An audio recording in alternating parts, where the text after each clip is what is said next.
2, 1. All right. And we are live. Let's do a check.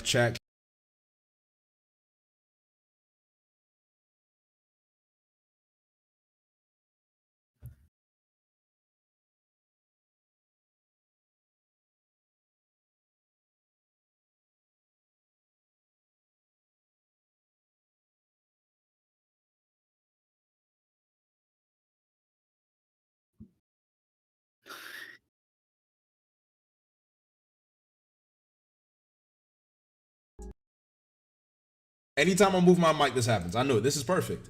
We can't start a JD Legend stream without JD mute. We've been doing this since I've been a streamer for now, what, 3-4 years? Like, this happens every single time. But anyway, I'm introducing Par. As you guys should be familiar with Par already, he had his first reverie on my channel. I'm privileged to have such a well-known and growing YouTuber in our community. And Par, we talked about this earlier. So this whole vision for what we're doing today is, One Piece is real. And if you guys are familiar with a collab video I did with Brago about Fishman Island, about the morality of One Piece, my passion for One Piece comes when we relate it to real life and real world events and how it is personally connected to you. And if there's one person that I wanted to have as the first guest on this series, it is definitely Par, mainly because when he talks about One Piece, he has this same passion, the same drive, and he understands how personal a story like this can be to you and is able to communicate those themes perfectly. So I want to stop the whole soliloquy part. You can say hi to the chat, say what's up. Thanks for coming, man. How you feeling?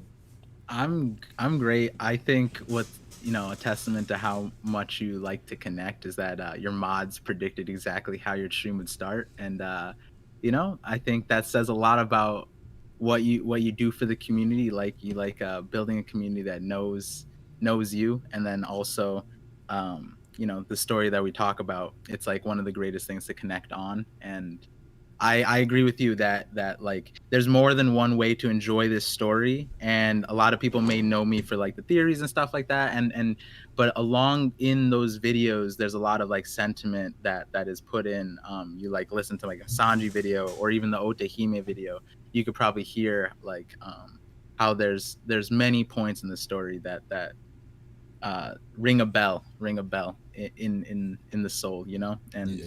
so when we did our collab video together on my stream, that bell was ringing. That bell was ringing. I did not expect you to like bring me to tears on my own stream, but you did. So and I'm glad that we're finally, I don't even remember how long ago that collab was. Was that after Film Red or was that before It Film was. Red? It was. Oh, it was before Film It Red. was It was definitely like 2 before weeks. Film Red. Let me just Yeah, double check because it's saying my stream bitrate is like 0, but I think we're okay. Yeah, they were lying to me. Anyway, continue. Yeah, it was it was it was definitely like 2 Film or Red. 3. Yeah, Yeah, two, so it two was, or 3 weeks before.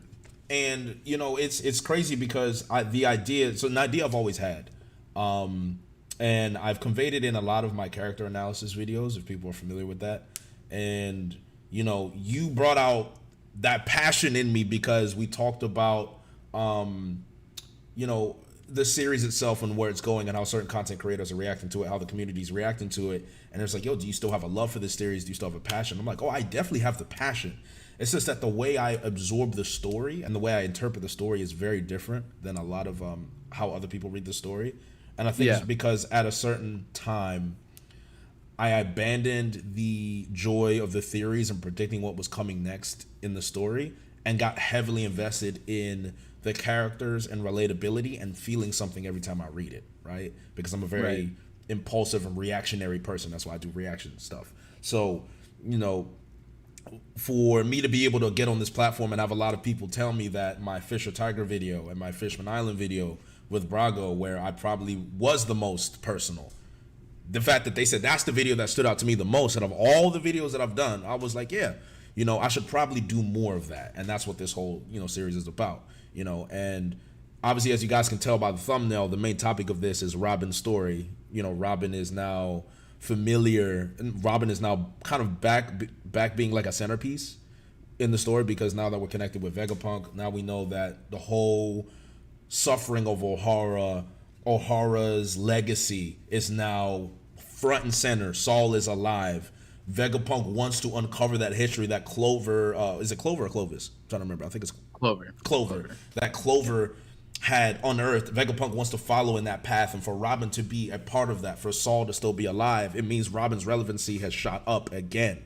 And Right. her being able to read the poneglyphs, her working with Dr. Vegapunk, it may even rekindle another Clover-esque relationship that Robin has. And then when she meets Saul, it's going to be Waterworks. So I thought, what better story to start off with than to talk about Nico Robin and, the things that she's dealt with. And I think one of the main themes that I learned and noticed with Robin was the fear of loneliness and self-worth. And that is a very big topic in our community, especially for those that have, how do I put it this way? For people like us who enjoy anime in a series like a medium like manga and anime, it is a very introverted, indoors like passion. It's an indoors activity. So you spend a lot of time watching it on your own and relating to the characters that you see. And there's a lot of imagery and there's a lot of imagination that goes into enjoying series like manga and anime. So there are probably times in our lives when we were younger where we dealt with isolation, where we dealt with loneliness, where we dealt with not having people to relate to because it wasn't a mainstream medium back then. When you liked anime back in the day, not everyone around you was like, oh yeah, I watched Dragon Ball Z and Gundam Wing and all that other stuff. So I guess we can start off with Par, with Robin's story. How did you interpret it? Personally, were you connected to Robin's story at all? I think there, when we first went through the story, especially when you think about when we were introduced to her, as a villain, and like how, like I forget the way in like literal explosion that happened when we were shown Robin for the first time was, I think it was Whiskey Peak, right? It was Vivi and the dude with the curls.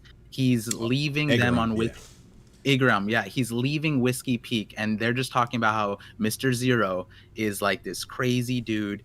Like you even speak his name, like he's Voldemort, right? Like you say his name, you die. And then like they see the I forget the spy bird and the dog thing flying away with the sketches, and they're like really good sketches or whatever. Yep. And then you see Igaram's ship explode off the coast after he just said, "Don't worry, I'll take the rap here. I'll dress up as you guys." I think he dressed up as Nami or something like that. Yep. And he escaped, tried to be like that, and then they see the explosion, and then that's when like they realized how real of a situation it was. And I think out from that explosion was Robin. And I think she said something along the lines of like, "I'm not here to like, capture you guys now, or like do anything. I'm just here to like see what's up." Right. Yeah. And then we follow her story through Arabasta, and then all the things that happen, and you kind of get this weird instance with the poneglyph scene and all of that. And then flash forward after Arabasta, she's there on the ship, and you're just like in this weird spot, like, wait, she was just this crazy villain. And one of the things that people also forget a lot is that she was so heinous that Sanji held a gun to her head. Yep. And I think Chopper or somebody was like, "Are you gonna be okay?" And he said like, "Yo, like this is not a like he was like, that's how tense the situation was with Robin showing up there, that he had to like go out of his own moral high ground, essentially, or moral ground, to feel safe. And then we go through this story where it's like the crew is with this person that they don't trust, but she is just like inserting herself there, and it's like, at what point do they start trusting her, right? At what point do they start like including her into the crew? At what point do we start doing that, right? Because it's like, that's how we were introduced. And then we get her story. Flash forward always to Ennie's lobby, but along the way, we get the picture painted. She's a demon. She's a monster. You can't handle her. She betrays the crew even, right? We don't know the full story. She betrays the crew.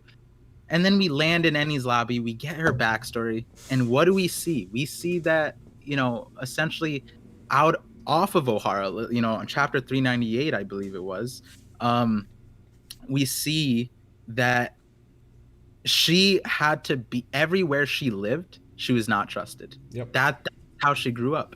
It was like, she was being not being trusted, not being welcomed. That was almost family to her. She lost her family on O'Hara. She had no trust. Nobody, even growing up, that she was regarded as a monster.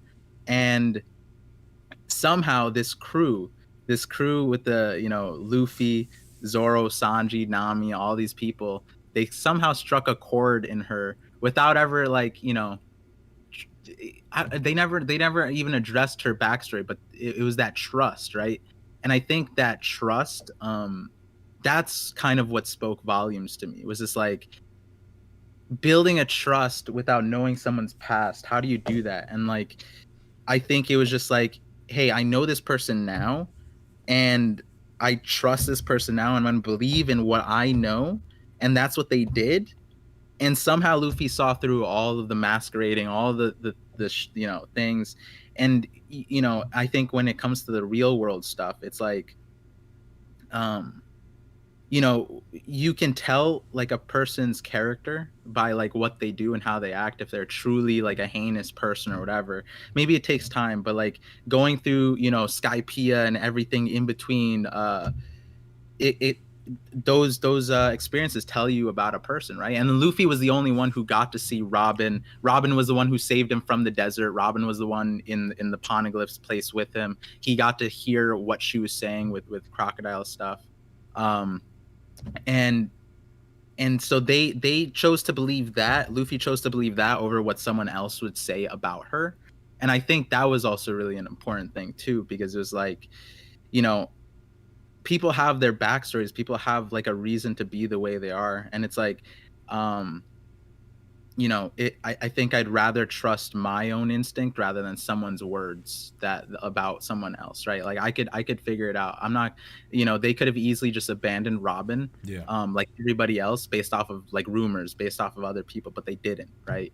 And I think like amongst everything else, like this isn't even core to what like the Robin specific personal story, right? Like from Robin's perspective, it's a whole other, trauma source that like, I think what you said, it didn't ring like, uh the way you said it actually in the recent chapters was like, she lost the Clover part, and the fact that Vegapunk is essentially the inherited will of some sort, carrying on that will. Even that's like like she has a second Clover, and the meaning behind Clover, his name, his presence is so powerful to Robin. And it's like, I was low key, I was a little, I lost that meaning a little bit. So I'm glad that you brought that to the surface with it.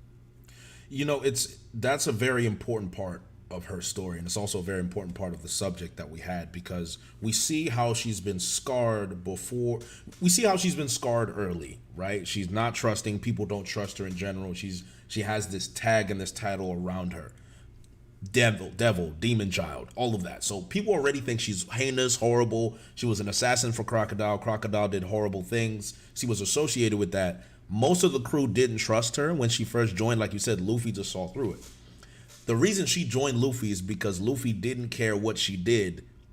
When Luffy knew everything evil that she'd done, he still saved her anyway, because Luffy has a sense for these things. I think the beautiful thing about Luffy is that he has a knack for telling whether someone's a good person or not. I know people who are very, very good judges of character. Luffy's a very good judge of character. So sometimes people like that are just there to save people, right? I feel like that's Luffy's role, is that his ability to judge character saves other people. And when it comes to Robin, dissecting her past and the fact that she started off lonely, no mother, she started off as an outcast. She had a devil fruit ability already. I don't know if they showed how she got it, but she had it already in the flashback, if I'm not mistaken, right? Oh, what would she already have? Her devil fruit. She had that. Oh yeah, off yeah, rip, she right? started off. So Yep, she had yep. that off rip. So she was already viewed as a weirdo, a freak, as a monster. Ironically, this is the island of archaeology. You would think they would know more about devil fruits, but apparently they don't. So that's fine. They think she's a weirdo. So her mom's gone. All the kids think she's a monster. All the kids make fun of her. The only place that she actually had was archaeology and Clover. If we relate it to our life, and I'll give an example for me, and this is kind of where we get into the nitty gritty, because this is all about self-worth and loneliness. And I grew up with, a very strict religious background and parents from a foreign country. So when you're in a country like America, where everything's a bit more liberal, everything's a bit more lax and not as structured as, foreign households are like, where there's a lot more expectations put on us. We don't really get to express ourselves. Not to say there's not expectations in American homes. It's that the parents themselves drive the expectations, honestly, to a farther degree than what, the common American household would deal with, because the whole notion of this country that we live in is freedom of speech, freedom of expression, unity, all of that. In our countries, we came here for a specific purpose, and was to make something of ourselves. So growing up in that restrictive household, you're not able to experience the same liberties as others. And that's where the isolation begins, because Robin wasn't able to play with the other kids of O'Hara. Robin didn't have a mother like the other kids of O'Hara. She didn't have a father like the other kids of O'Hara. So she has that isolation. And once that isolation is gone, there's always one thing that you find that you try to cling on to have some sort of joy or distraction from the pain that you feel, especially when you're young and you don't really know how to cope with it. So for me, I found that love in, anime. That's where it really started. When you watch Dragon Ball Z, your cousins, when the people that you're actually allowed to hang out with, your cousins, they come around, you're watching Dragon Ball Z. But for the most part, you're not like the other kids. You're not able to have sleepovers. You're not able to have girlfriends. You're not able to do any of the stuff that you see all the other American kids are dealing with. So mind you, you might have friends on the surface. You might be able to talk to people. In the surface, there's an isolation. There's a level of isolation that you have, and you find one thing as a young kid that you latch onto. Now, luckily for us, while we were lonely, while we were sad, we still had something to latch onto. But the important thing that I want to stress with this soliloquy that I'm giving here is that there is that isolation and there is that loneliness, and we know what it feels like to be lonely, because you want someone to notice you. You want someone to say, I see you hurting. I know you're feeling this way. Let me be there for you. And then you want them to treat you like a normal person as well, but know who you are and accept who you are and accept their insecurities. Nobody accepted Robin's insecurities but the archaeologists of O'Hara and Clover. For us, we found that in Xbox Live parties. You found that in YouTube. You found that with your favorite content creator. You found that in all kinds of different, you know what I mean? So it's like you build those connections, and that's where they come from. So for Robin to have those connections and then have them taken away from her in such a brutal manner, that's where that's where you start to see the manifestation of the bad side effects of loneliness and lack of self-worth, because that's when your morals are in question. That's where your boundaries are foggy. That's where no matter what it is, you're always in survival mode. You're always trying to find some semblance of worth somewhere. And with Robin, she was unable to find that anywhere for 20 years. We dealt with that, go ahead. No, I just wanted to add like another layer to it that I think like, I don't relate to it in the exact same font as Robin, but I think Robin's font is more relatable to more people that I know. Where if you this is a scene that I feel like a lot of people do forget, because it doesn't get played in flashbacks. Like we get Robin's flashbacks how many times? I think we just got an anime and we just got a flashback, but they never played this part where after the kids bully Robin. We find out where Robin goes home to. Robin goes home to a broken household where she's essentially an adopted foster kid because Olvia is not home. So she goes back to Aunt Rogie or something like that. Mm-hmm. And, she comes home after seeing I think the kids that bullied her, or various kids in O'Hara, like playing with their families. Like she sees the silhouette of a family. She sees a kid like, oh, I want to have like cake for dinner or something. Robin doesn't have that. Nope. She goes home. There's a letter waiting on the table. There's two parents and a kid there living with Robin. And the note says, oh, it's the kid's third birthday or something, or sixth birthday or something. And we're gonna celebrate. So, and we want to do that alone together. So without Robin. And this is a family. This is a home. She doesn't even have a family in that regard. Yeah. And the note continues and says like, we left bread for you. There's jam. don't eat all of it, and make you do this and this, clean up the home, do this and this. And so she comes from a broken home, and then where does she escape to? She escapes to essentially what is her school. Yep. And Professor Clover being that favorite teacher, and I know, like that's what I was saying, I know a lot of people that, you know, as weird as it is, school wasn't supposed to be a favorite place for it. It's where you're supposed to learn, but it ended up becoming like an escape, a safe haven for her, and amplified the, like, she had no, like, it was already the safe place. She could read books. That's her escape, right? Books are escapes. The same way you're saying manga is your escape. It's the books. And that's all she really needed. But on top of that, Professor Clover was the guy, right? Like, the scene that we saw is she went from that broken home straight to a surprise that she was not expecting. And that really nailed it home, that it's like Professor Clover wasn't even the best teacher. He was also like the family that she needed. And to add on to that, you know, isolation that you're talking about, right?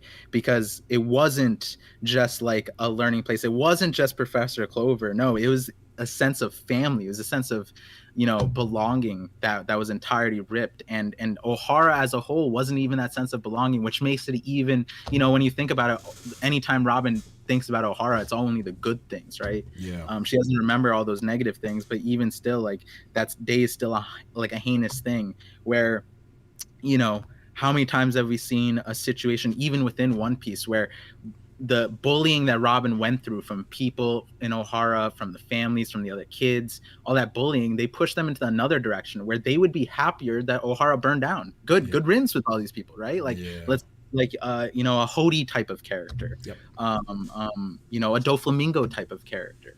They would see that kind of thing and be like, you know what, these people were trash anyways, right? But she found a good thing, she latched onto it, and within a day or something like that, or 4 days or something, it was taken, at least from what we saw. But then we don't even know the history that built up that, right? So that isolation is immense, and we only get to see a glimpse of it. And you use your imagination to fill in the blanks, you know, and you can only use your imagination with what you went through, and then relate to that painful feeling to what Robin went through, and then kind of put yourself in her shoes, and then realize it's amplified more because at the very least you had a friend here or there. You might have had an uncle. It depends on your situation, of course. You know, you might have had an uncle. You might have had some sort of father figure or a figure that kind of kept you going, because loneliness and isolation are the first symptoms of, you know, being chronically depressed and leading to other severe mental health issues that a lot of people don't get to recover from, which is why Robin's story was so sad. And I think getting to the topic of Jaguar D. Saul, Robin was viewed as weird. At the same time, Clover and the archaeologists, they were accepted by everyone already because they're like the status quo. These are like the high ranking officials of Ohara. So Robin isn't viewed the way they are. Saul is just some random giant in the forest. So when she sees Saul, she's like, oh wow, look at this weird guy with a weird laugh. He's a weirdo. And Saul is happy-go-lucky. He's happy with himself. He knows where he came from. He has a whole story. He's an adult. He's had a whole story to live through. So he's just trying to survive. And when Robin runs into Saul, she connects with him. And she connects with him because he's weird.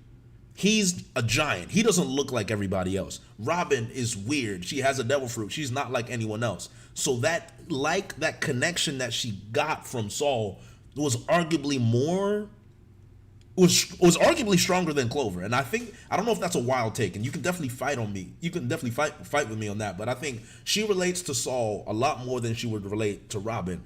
And the laughing moment is a moment where Robin accepts being different and being weird, because that's a weird laugh. It's like people don't understand how important that scene really is, but Saul is teaching Robin to express herself in her own unique way. Whenever you're feeling sad, just laugh like this. Who cares what anyone thinks? This is a moment that we share together, and I'll never think it's weird, and I'll never think you're weird. And for Robin, that was self-worth to her. That was self-worth to her. Yeah, no, I see what you mean by like, the connection between Saul and Robin being greater. Some of the context there was from memory, it was like she just had, you know, a, a small falling out with Clover in the sense of like she wanted to research the Void Century and they were, opposed to that just because she was a kid.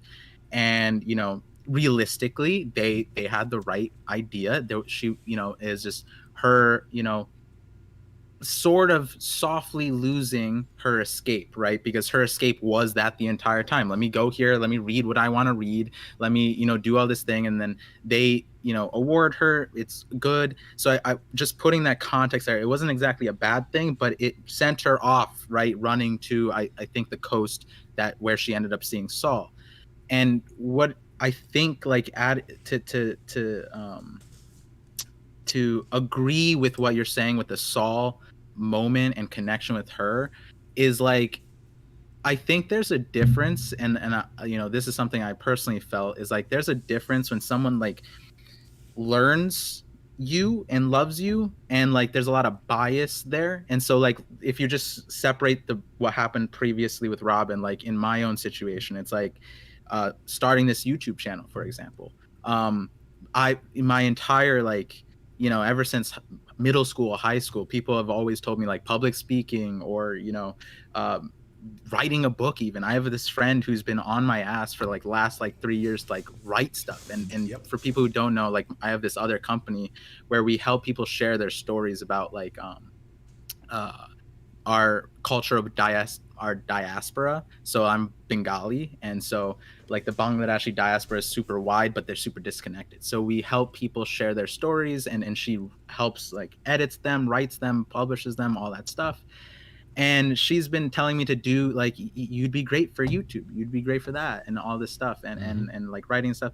And that's like I obviously I love these people. These people love me. They know what they know me really well. Um, but in terms of connection, right? It's a really different when I posted like a TikTok, and that first TikTok blew up, and I didn't even know it wasn't even intended for that. But what people said was like you have a way of like explaining things, presenting things, and these are strangers, right? These are people who had no bias. I didn't think that they would have a bias. In fact, I would think that people are predisposed to being mean to me, right?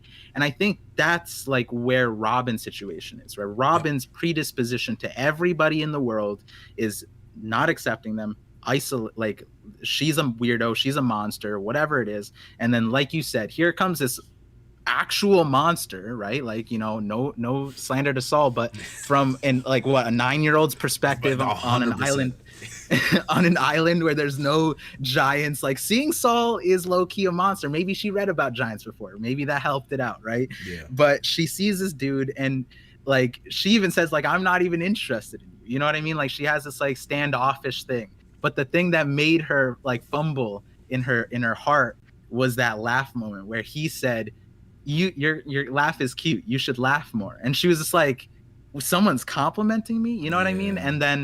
And then even I think the way she spoke to him, like what she said, like there was like an air of maturity and difference in Saul that also helped him open up, because he was just drifting off in the sea on this random island. I, Yes, he I like was. he was like when he got up, he like tried to act scary, right? Like he's tried to scare her off, and then he's like, "Wait, that's not working. Wait, this kid's a little weird."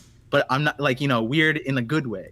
And so I think that camaraderie of like this giant and this child coming together and being um, so isolated together is what brought them together ultimately. And so I do agree with you, because it's like experiences that you share with one another are what bring you together. And Clover has the experience of like being her father figure in more ways than one, but he doesn't have at least from Robin's perspective, the same experience of isolation. Whereas that's where the connection off the rip with Saul comes from, that isolation. Yeah. And I think that was beautifully put, because I guess the details of the meeting between Robin and Saul were a bit foggy to me. But that is also something that we can harp on, is that Saul was also impressed with Robin. He said, "Yo, I see something in you that people don't see," but that's because Saul was already a monster, like you mentioned. He didn't come with these predisposed perceptions of Robin, and everyone in what's it called, in O'Hara already knew, okay, Robin was abandoned, Olivia's gone, all this stuff. So they already have this whole view of Robin. This is a stranger that's coming up to Robin, and they connect immediately. And the importance of meeting somebody that accepts you for who you are is the most important thing, I think, as a human being, period. Like, out of anything that you can experience in life, having someone accept you for who you are totally is the best feeling in the world, you know. And finding a life partner, finding a best friend, anything, in any category, in any type of relationship. So when you see that moment, you see everything that Robin has gone through, and for her to get that moment with Saul, it's beautiful, and you connect to it. And what hurts the most is that you see it taken away from her after that. Everything that you described, the pain, the isolation, the self-worth, the lack of self-acceptance, to receive that and to have it taken away from you, it's like pain, horrible pain. And I don't know, everybody here has felt heartbreak in some way or some fashion. Some people say, oh, you don't know what it's like to be heartbroken. We're heartbroken over things outside of, you know, losing a relationship. You can be heartbroken over losing a friend, losing a family member, getting in a huge fight with your friend, and it hurts for a while. Amplify that by the fact that you watch someone who finally accepted you for the first time die before your very eyes, and then to see, she didn't see Clover shot, did she? No, she did. Yeah, she saw Clover get shot as well. Then she meets her mother for the first time ever for 5 minutes. Then she dies. Yeah. And she was already rejected by a large majority of her people already in O'Hara, and they burn everything down. Not to mention her love for history, her safe place was burned down. Everything that she knew and that she identified with as a person was destroyed before her eyes. And for Saul to leave her with that parting message that the sea is vast. I can't be the only one that will see what I see in you. Go out there and run. Just keep running. I promise you, if I found you, this random giant, we're not even supposed to be from here. You found me in a forest. So if you can find me here, the sea is bigger than O'Hara. You'll find someone like me, and you'll find a group of people that will protect you way better than me. And that kept Robin going. And I want to shift onto that moment, because there's always one thing that keeps you going. You know, there's always one thing that you can keep, you try to hold on to despite all the pain, suffering, and isolation that you go through. You know, for me, it was my faith. There were times where I felt like no one really understood me. I felt like I always had to be performative. I always felt like, because I was the class clown. So, you know, kids who are normally the class clown, they're doing it because they want attention, and I like attention, you know. And growing up in my household, when you're the oldest, you're expected, you have the most expectations, and then you add on religious elements and, you know, Nigerian elements, and, you know, Par, I know you understand. There's a lot of pressure that is placed on you, and despite the love of your family, you feel isolated because you're trying to live up to these expectations, and those expectations crush you. And I will say these expectations weighed on me so much to the point where you get used to it. Like Robin got used to being, you know, shunned, and got used to people not trusting her, and people eventually betraying her, to the point where you don't feel anything anymore. It feels normal to you, right? Until it's brought back up front and center. And the one thing that I was able to latch onto was the fact that I had my faith, and then there was people that I met. I wasn't able to see them in person, because, you know, you find the connection between, you know, online friends and Xbox and all that stuff. I wasn't really allowed to go out that much, so you find your connections there. And then with anime, I was able to live in my own head and just imagine this world and be like, oh, all right, at least I have this person, at least I have this medium. And then there's a time when you have to grow up. And I think it was in my 24, and Par, we talked about this, you know, offline, when I was like 25, 24, 26, where I'm out of college, I'm in a job right now, and I need to make something of myself, and I have to be my own person. I have to be my own man. That's when I realized I've had my parents and everything that I relied on, the structure, school, all of the things being laid out for you. It's all on me now. Finding a wife, finding a girlfriend. I've never had a girlfriend up to that point. You know, all these small things that people don't really understand. I had to do this all on my own. And that's when I realized, oh shit, I'm alone. No, there's no way. Everyone else is so far ahead of me. I'm not normal, but I'm trying to fit in everywhere. And Robin was trying to fit in so many different places, and she just didn't feel like she was able to fit in. So that loneliness, depression, and isolation, you become like a hollow shell, and you try to find places where you fit in. And you notice Robin tried to find Crocodile, and she tried to find all these other pirates, and she tried to steal. Her one attachment was the history of O'Hara and the Void Century, and finding the poneglyphs. She's trying to find a place where she can do what it is she really wants to. She's trying to find a place where she belongs, basically, is how I'm trying to describe it. And it took me therapy, obviously, to figure out that, I have more control than I think. And then I met some friends, and, I was able to reach out to my parents, and, I had my own story. I had my own coming to Christ moment and all that other stuff, and family and friends. And then being a YouTuber just like you, again, there was a very big, important part of my development is the fact that people said, hey, you speak really well. Hey, you should make a YouTube channel. Hey, you're pretty funny. I'm like, okay, maybe I should try it. And then, all of a sudden, Par's TikTok blows up. All of a sudden, people are like, oh my God, they were right. Par can really talk. Par is a really good public speaker. Par is a real wholesome human being. That's why you have like one of the best, communities in our space, right? Because people saw that thing in you. And then for me, getting in front of a camera and talking about something that I was always ashamed to really talk about openly with everybody and let people know I'm a huge anime fan, to have so many people accept you and enjoy your passion and what's naturally coming out of you, it changes you. And that moment where I think Sanji's role in Robin's revival is important, because she openly betrayed them. Usopp all openly. And Sanji said, never believe a woman's, never believe a woman's lies, or always believe a woman's lies, or something like, what was that line again? They slandered it a lot. I think it was something like, even if I would never blame a woman for lying, or something like that. Something like that, because I know the chat will correct us eventually. But I think it was like, always never believe a woman's lies. There was a few iterations to it. Yeah, there was a few iterations to it. Yeah. And I think in that moment, they all had saw something in Robin early. After everything they've been through, I'm like, no, Robin is part of us. Robin is a part of us. That's it. Like, we see it. If she betrayed us because there's something wrong and there's something she's not telling, and the best part is that a woman can tell no lies. Apparently, that's what it is. The beauty of it is it's the relatability. When you find someone you can relate to. If you look at Sanji's backstory, Sanji lied about his family too. Sanji lied about his past. So that connection between Sanji and Robin is overlooked, because we don't think about that in Enies Lobby. The reason Sanji understands is because I have a past that I'm not going to talk about. So Robin doing this, it's ironic that Robin and Sanji kind of left in the same way.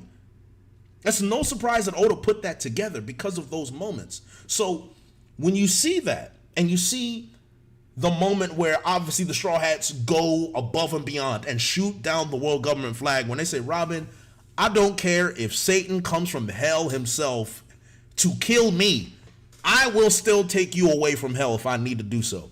At that moment in time, Robin remembered Saul. She remembered Clover. She remembered what it like to have attachments. She realized that if I'm going to die, I want to die with these people, because they have accepted me for who I am, and this is it for me. And that moment and that feeling of belonging exploded into the character that we see today, and then we're reaping the fruits of it. But the whole notion of what I'm explaining here is that there is always something that you need to latch onto and to keep persevering, because there is always that moment, and there is always that time, and there is always that person, and there is always that moment where you'll find something and you'll find a connection and you'll find your self-worth and you'll escape that loneliness. But it's a very long and tough road.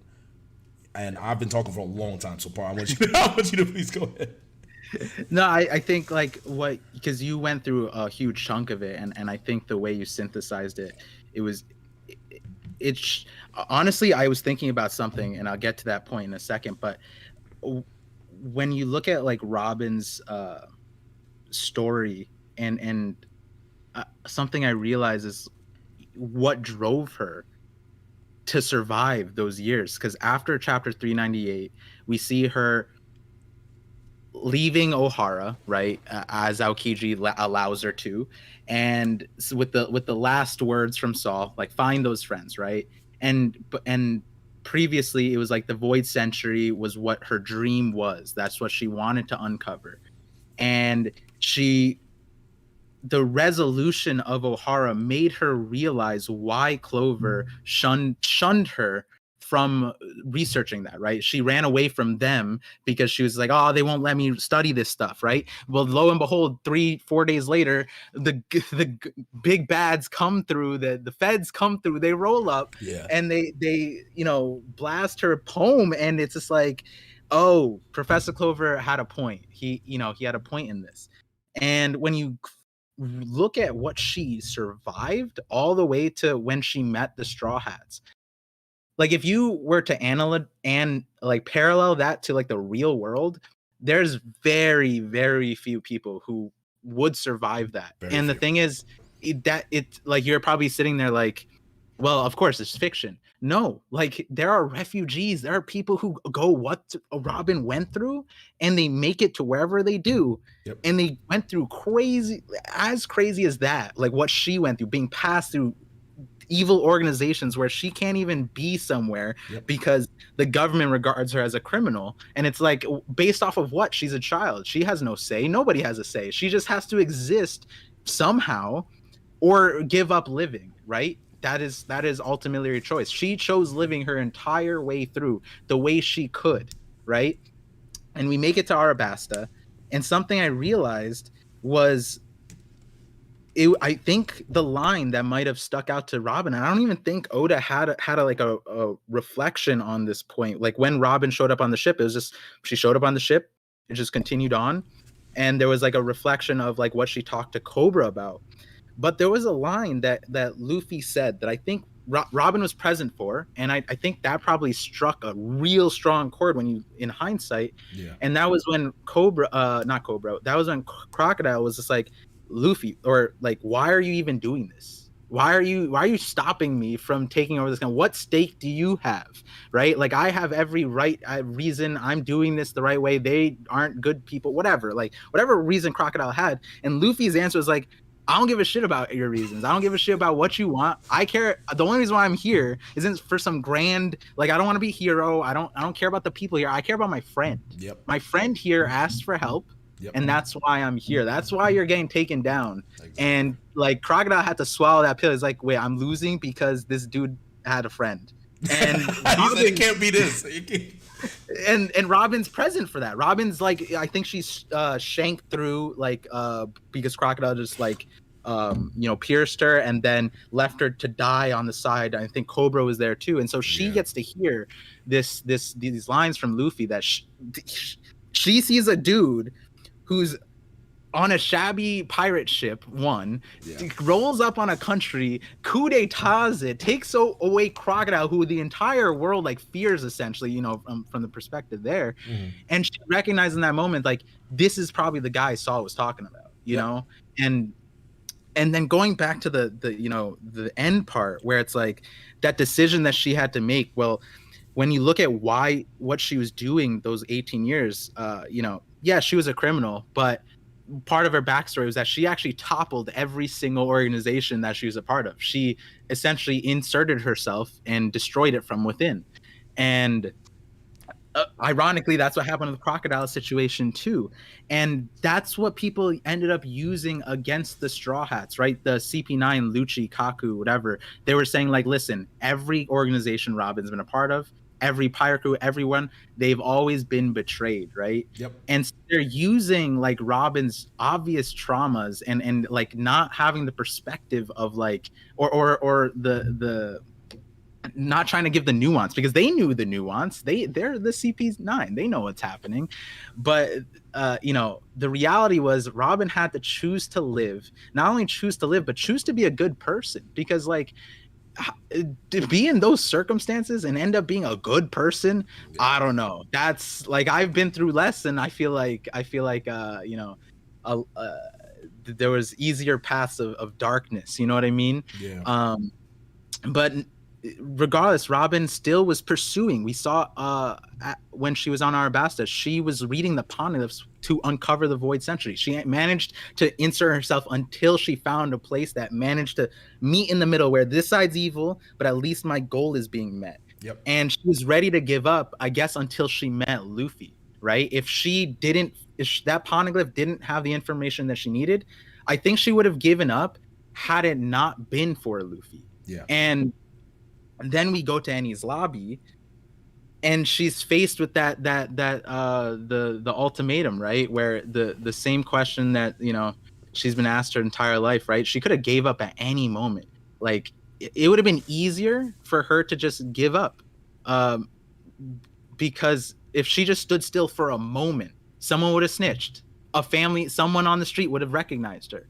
If she stood still for a single moment, stopped moving, stopped thinking, it would have been an easier choice, right? But she chose the hardest path. Yep. And all that was taken away, right? Lucci comes in and essentially says that her life is over, right? And then Luffy shouts the, you know, do you want to live thing? Like, tell me what you want. Yeah. And that goes back to what you said, right? Where, like, to go through all that isolation, right? Isolation gives you a lens of separation, right? Where,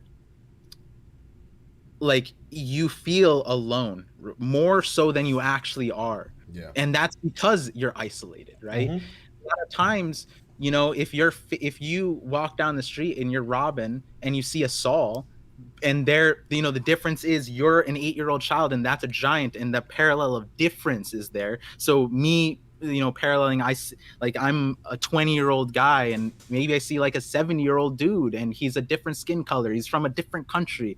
That like I would, with a lens of isolation, I would just automatically assume there's no way we could connect. But who knows? You know what I mean? Like, that person could connect with you on a level that you'd never really understand, but the isolation lens is there, right? Yep. And that's where it's like you said, like, your faith and stuff, that's what drove you, the people that you met along the way. And I think, like, the true struggle of isolation is, if with that lens you wouldn't meet those people, right? The meeting those people would be much harder. I'm assuming that the people that you met were people similar to you. Yeah. And that is the same case with me too. I just mentioned the other company is all people who shared the same experiences as me.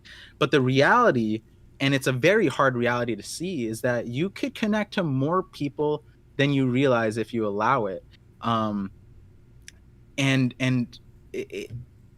What connects that is that passion, right? Like, we ended up in a space of passion. One Piece being a story that we are passionate about. The story itself is one thing, right? Like, yeah, it's a, you know, an animated TV series manga about a pirate ship flying the thing, sure, but that's not what we're passionate about. The things that we're relating to, right? We're passionate about, like, all the stuff that we're talking about. We're passionate, like, you know, when we argue about power scaling, it's not like we care about the pixels on the screen. We're talking to someone we care about, we love, and we're arguing. It's passion, it's fun, right? Yep. That's a way to connect. And through that, you find people that you understand the way people think. You understand people who are similar to you.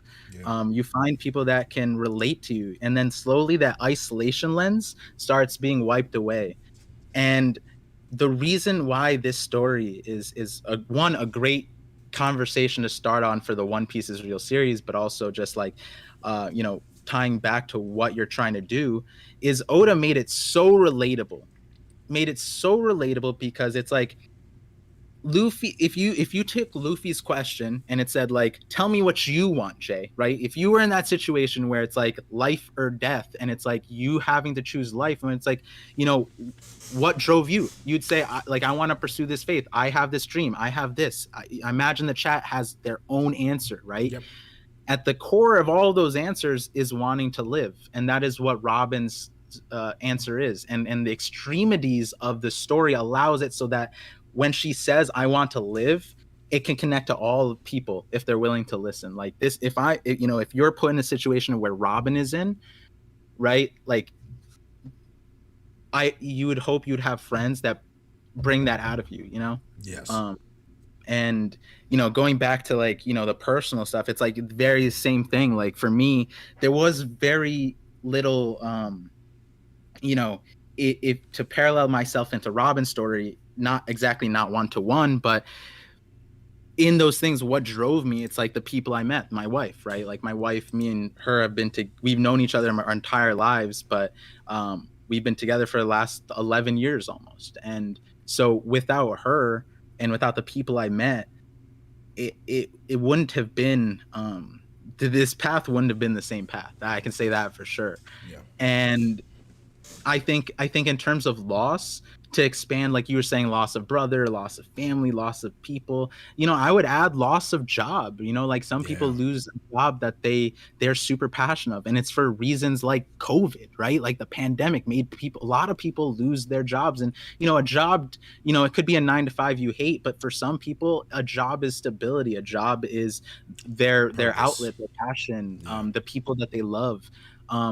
You can add sports to that. I know a lot of younger people, people who've been watching Blue Lock with me have a similar story in terms of sports. Losing sports in your life is hard. Facing an injury that makes you lose a sense of who you are because you were a certain person on the court or on the field. All of that is a sense of loss in the same way that makes you isolated. And once you're in that isolation lens, it's very hard to get out, and it's very difficult to escape on your own. And that's where games come in. You mentioned the Xbox thing, and that's a lot of people have that, and a lot of people choose to take these things like anime, games, sports, whatever, and put a stigma on it. Like, oh, these are just people kicking a ball around. These are just people shooting hoops.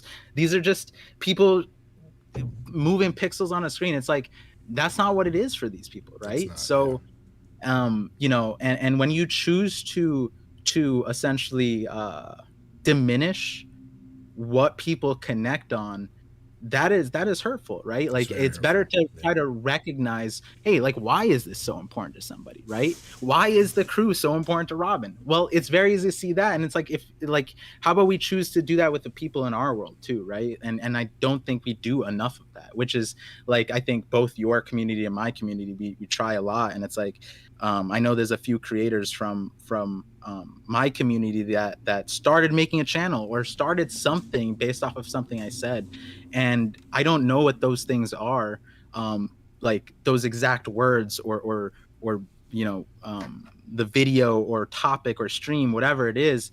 But at the minimum, I can say, if I didn't stream, or if you weren't here, or if the chat weren't participating and also sharing, none of that would be possible, right? So like this community is our way of breaking the isolation lens, one way or the other. Yep. And the important thing that I think you mentioned as well is that one specific moment.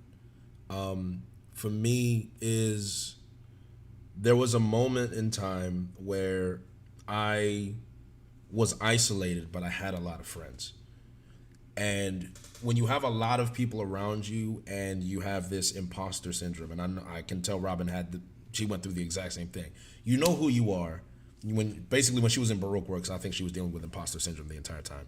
When you know who you really are, but you have a goal in mind, and that goal in mind for Robin is, poneglyphs, ancient history, and then belonging. And with a group I was hanging out with at the time was, friends. They think I'm funny. I may not be like them too much, but I can adapt. I'm pretty adaptable. Yeah, all this other stuff.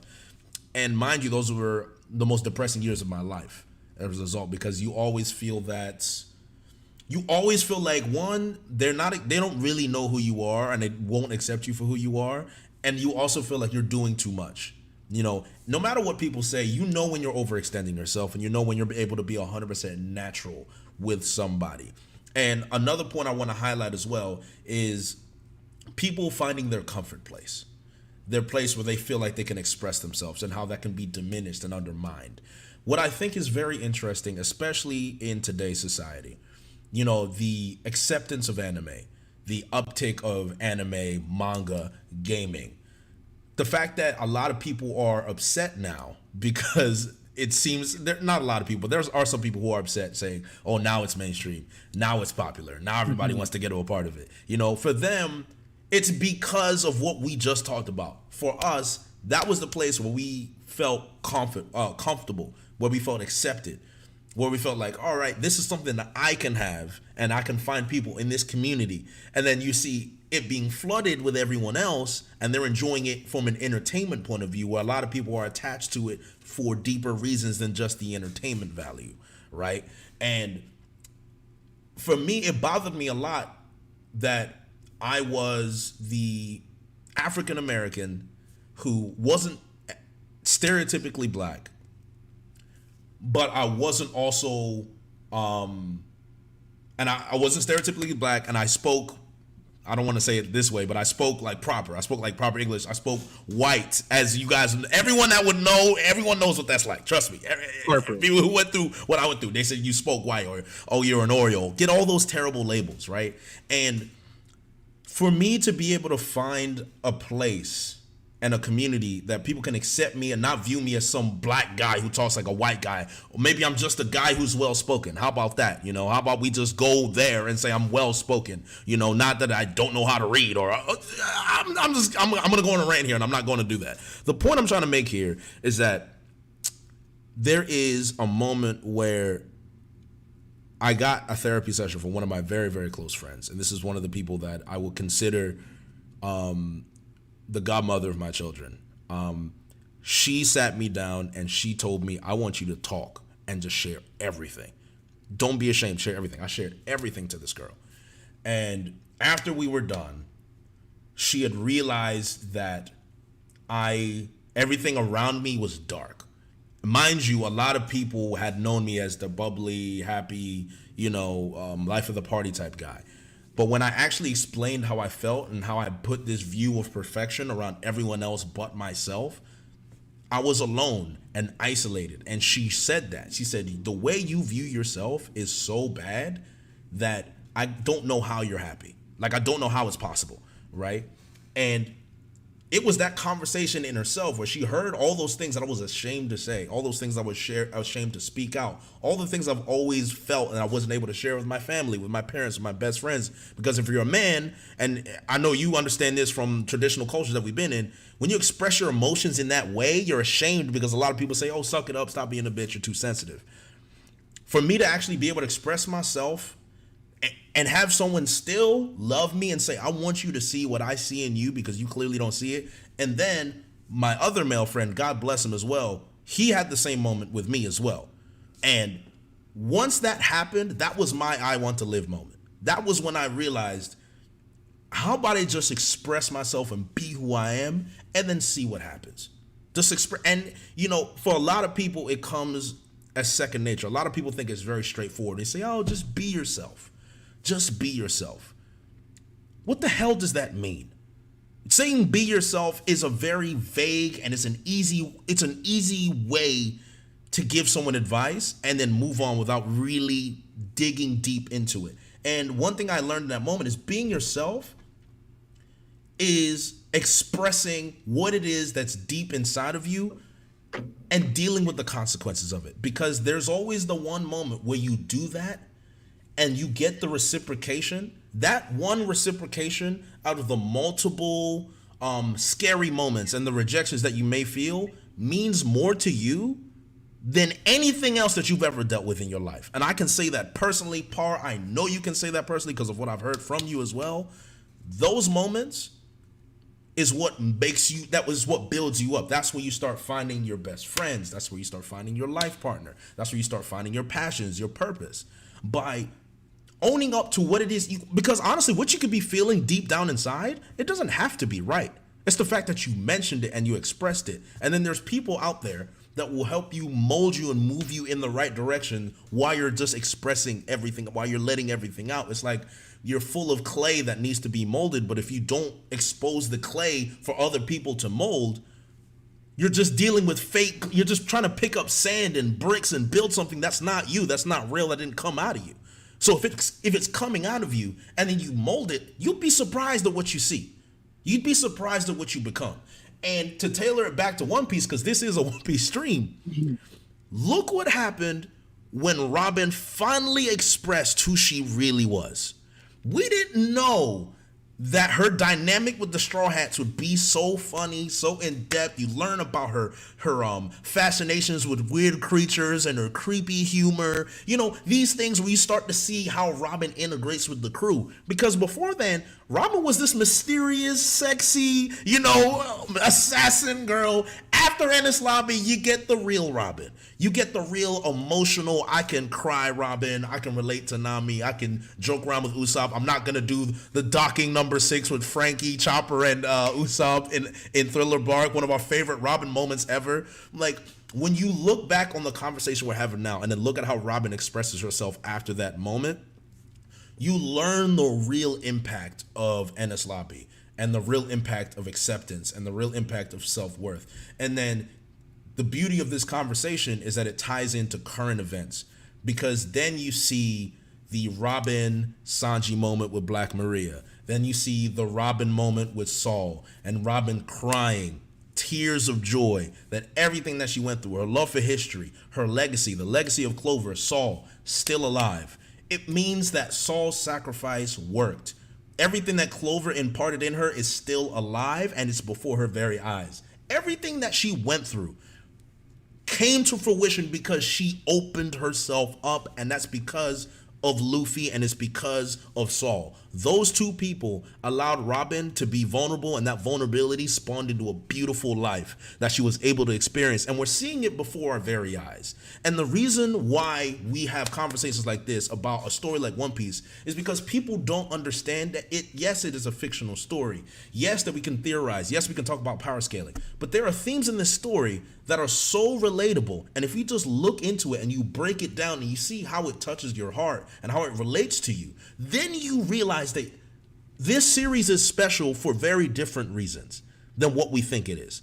And I want, with this stream and the stream that I'm having with Par and everyone in the chat, I want you guys to understand that we're only scratching the surface, because this is just one of many themes in One Piece that literally touches your soul, and it also explains the world that you live in and explains society, explains things that you never really even thought that Oda was thinking of. And you see that it's written in there. And mind you, a lot of this we talked about was pre-time skip. So imagine what we're going to get when we get the Void Century, because that is going to open up a new can of worms and a new relatability, and Joy Boy and Fishman and all this stuff. So, you know, I'm standing off my pulpit, but, you know, this is the climax of the conversation I wanted us to get to, Par, is the end result and the actual tangible message that Oda gave us with Robin and themes of loneliness and self-worth is that there is a way out. But it's hard, and it's not supposed to be easy, but written correctly, it shows you how this journey can happen in a very specific and unique situation. And it relates to my story. It relates to your story as well, with all the, you know, you having Bengali people being able to tell their story. If you weren't bold enough and vulnerable enough to take that stance, to join that company and to join those group of people, there's so many people that wouldn't be able to be vulnerable as well. You're giving people the opportunity to have their own I want to live moment.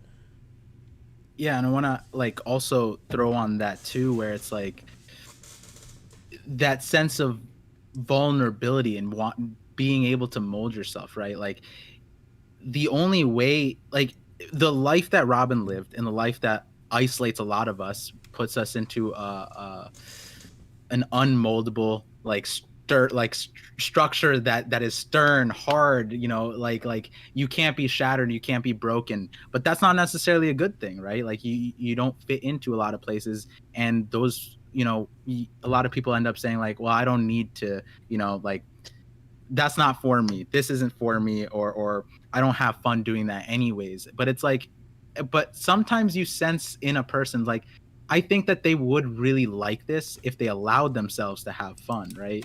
And what I'm saying with that vulnerability is like people are afraid to be vulnerable. And with Robin, I actually heard this recently with Robin. It was both guys and girls saying that they don't really like Robin. They don't like her character. Like in terms of like top characters, favorite Straw Hat, whatever. Right. And I was like, if you don't like a character, that's one thing. Or if it's not your favorite character, that's one thing. But to not like someone and put them lower based off of something, and I was just like, huh, why is Robin like that for you? And they said like, well, Robin's like boring. Robin, like, she doesn't have much dialogue, she doesn't share a lot. And I was like, that kind of matches her background. Yep. That matches exactly the point of her story. Like, she was afraid to be vulnerable for most of her adult life and childhood life, if not just every part of her life until the story hit, which is only a year, 2 years. So she's been afraid this entire time. And so I think it's actually realistic that Robin's dialogue was the way it was, and it progressed the way it was, where, like you said, we started to see a goofier, a funnier, like an interesting, a unique person beneath it. It could have been a cookie cutter character, but in my opinion, it was a really real like person. And the thing is what if you meet that Robin in the midst of that, in the midst of her molding, and you just shun her? What happens if you do that to a person in real life? What are you saying? You're missing the context of the person in the past and the person in the future. You're just taking the person in the present and saying they're weird. Yep. I don't like them. Yep. I'm not going to interact with them anymore, instead of like, hey, let me give like a person a chance, right? Like, you don't have to give every person a chance, but the separation is giving a person a chance and then like ostracizing them, saying they're weird, saying I don't like them because of this. And it's and to me it's like, well, we're seeing the progression of a person. And I think like in a lot of times in a community, especially like an online community, like you're saying, like meeting a person in online, there is a difference. But online we often shun people off of like an instance, off of a few words. So we cancel people. Like, it's a lot of times in the community, people will take your words or my words and just be like, they're an awful person, or like they're crazy, or they just they're L takes, they're an L person, all, and they actually mean it too. And that's where it comes down, where it's like that's perpetuating an isolative thing, where it's like, the nice thing about like the community that you're trying to incentivize and trying to promote, it's like you have to push through that, despite that being the very reason why you can't be vulnerable, right? But then at the same time, you realize that the people who are probably doing that are an earlier stage of that process of isolation, right? Maybe it's projecting, maybe they're seeing a version of that themselves that they're scared of, or maybe they like are at the very beginning of it, or and then there's the off people that are just can't connect, and you just you just don't interact, you don't do anything with that. But I think that's where it is, like the understanding of people. Like someone in the chat earlier said, the responsibility of a man in a lot of cultures, and we're seeing the onset of like, what is toxic masculinity, where is the gray area, where's the line? And you don't feel like you can be a vulnerable person. And they mentioned Katakuri in that regard, right? Katakuri was afraid to be himself in front of his own family because he had this image to uphold, right? And like Luffy was the one who broke that isolation for him. It wasn't on Katakuri's terms, sure, but then because Luffy saw that, didn't care, continued to box with him, and like in a respectful way, that's ultimately, right? Katakuri connected with Luffy probably more than anybody else in the entire family, maybe other than like Oven. I don't know if Oven knows the secrets in Parasparrow, those kinds of things. That is really, really pro. I'm like, my mind is blown because I didn't even connect those two. Like, that's crazy. Keep going, you're cooking. I just want you to know you're cooking, so please continue. I didn't even think about that.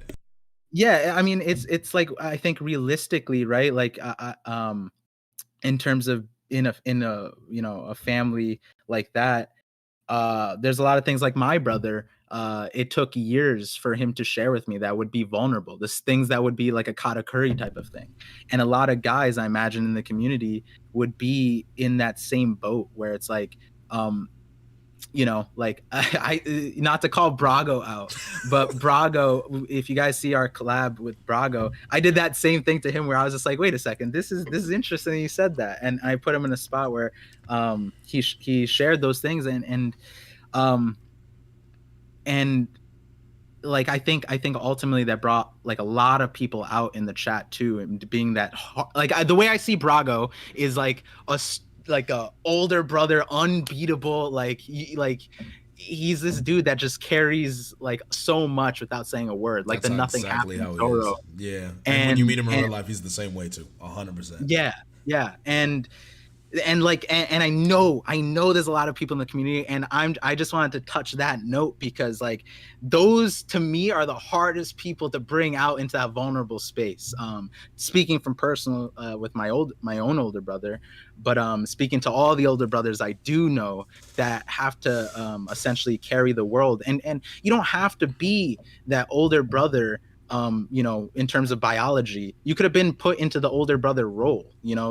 There's more than one ways to be in that position. And like, I think that's ultimately with like the whole Robin situation, going back to that. She had no role models, no people to connect to. None. And Luffy was like an older brother in that regard, despite being younger, just like a small aspect of like demonstrating what path and how to take it and all that regard. And there's a few other things that you mentioned that I want to go back to, but um, I think summarizing so much of it down, or bringing it all back to one place, it's like vulnerability is like a super scary thing, So and scary, that's bro. something I'm afraid of. I've always been afraid of being vulnerable. But I end up with friendship. I end up like sharing a lot because it's like I realize that in order to get the change that I want, I need to be vulnerable, right? That's how I met my wife, and there's no regrets there, right? Like, the bonds, the strength of the bonds will only be as strong as you allow them, Yeah, and the stronger they are, or they'll only be as strong as malleable you allow yourselves to be, because there's no bond being made if you can't change the shape of who you are just a little bit. um and yeah, there was a lot that you said too, like bringing the climax of everything, right? The I want to live moment and all that stuff. Yeah, I feel like one thing too that you were saying about how people coming into the community and changing the shape of it, right? Like how a lot of anime is becoming mainstream and they don't like it because it's like the safe space that's expanding. And I think another way to look at it though is, um the people who are here first, they could be afraid of that change, or they could use that change in a positive, or be the trailblazers of that change, right? Bring people to the directions where they want the community to go to. So like, and this is what I tell a lot of the creators who I mentioned earlier that started their own channels. I was like, I'm sure you guys are watching things, and there's some things that don't exist, or you're liking the conversation Jay's having here and there's not enough of it, right? there is. Then make more of it, start more of these conversations on your own, and then eventually redirect new people into those spaces, right? Because Yep. the community will only be like the way it is based off the community. And if you're here first and you know all the things, you know all the resources, the good creators, or you want to be the creator that does that, I think that's the best way to change that community thing, to make it like a more meaningful place, right? Not one that's just focused on the entertainment, more on these meaningful moments that bring us together. And that's like where uh you know One Piece comes in, Yep. because it's like when we're talking about vulnerability, um, like I said, like I was afraid of vulnerability. You were afraid of vulnerability. I think to a certain extent, everybody's afraid of being Everybody. vulnerable. Yeah, it's really Um, scary. the one, not to be like if my wife were awake right now, she would agree with me. But I think women are more prone to being vulnerable. Um, and you shared an anecdotal experience of that, Yep. where the person who was a woman, right? Yeah. And everything that we're talking about, how being afraid of being vulnerable, it makes sense. Look at our community, look at the demographics of our genre, right? Yeah. It doesn't mean that we have to be feminine, but the importance of One Piece is that I may be afraid of sharing my story, right? But if I'm afraid and I'm reading the story One Piece, and I connect to Sanji, right? And then I see, a stream or like 100, 200 people, or a video with 20,000 likes or views or whatever, and it's about Sanji and it's breaking him down the same way I am, and then I see the comments and I see how people are responding to that, and in a positive way and in a beautiful way, I feel accepted. Why? I didn't need to share my story. I didn't need to be vulnerable. I was vulnerable through the story, and now that I allowed myself to connect to the story the way I did, I can see a bridge, essentially. And that is what, like, stories in general, not just the One Piece. I would say One Piece is one of the best bridges I've ever, like, could ever be imaginable, because of the time, the period it's in, the technology we have, the story itself. It is the best bridge, where it allows you to have a window, a bridge of your vulnerability. So if you connect to Robin, right, then you can connect with all the other people that connect to Robin. And I think that's where it ultimately hurts too, on the other end, where people are dismissive of arcs and stories just because they don't relate or they don't understand or they don't like it, and they're overly dismissive of it. Where a story as grand as One Piece is, like, you're not going to connect to every single arc, every single character, but maybe it's not for you, right? Like, how many times, and we talked about this on our collab with Fishman Island or Syrup Village, where it's like, maybe you don't want to see that bridge, but the bridge is there. And if you want to see that bridge, people are talking about it. People have talked about it. You and Brago talked about it, right? And like, to understand people, and if you want to be more of an open person, you have to be willing to accept other people's vulnerabilities. And that's where the story comes in, because it allows us to be vulnerable without putting ourselves in the firing range. But if like you're saying, right, like, it's still to this day something people are not willing to see. And so the only way for you to be able to share that, do that, is to open their eyes with your own story and put yourself on that bridge and say, hey guys, the bridge is here. This is the bridge. This is Robin's story. If you felt isolated in your life, if your home was taken away from you, if you were demonized your entire life, if you didn't have friends for entire, like, your adulthood, right? This is the bridge, right? And this is Sanji's bridge. This is Zoro's bridge. This is Robin's bridge. Like, there's so many bridges, and man, I can't wait to see you build those bridges. It's, everything you said means a lot. And specifically when you were talking about how it is scary to be vulnerable, and then when you engage with a story like One Piece, there is always a story and a moment that you look at and you're like, wow, this is what this meant to me. And then you see someone in the comments say, this meant the same thing to me, and I went through something like this. Then you use your story to bring it to life. And when you're able to use your story to bring something to life, it is a homage to the author, that he's able to create a fictional story that can relate to you so well that it's personal to you, and then you can tell your story and affect someone else. We're affecting people's lives about explaining our views and our experiences with a medium that they also love, and then bringing it to them personally.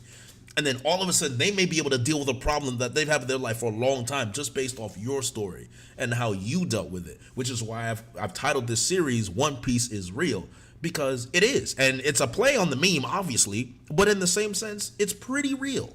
And it's sad because, and this is like to tie into the community and everything we've talked about.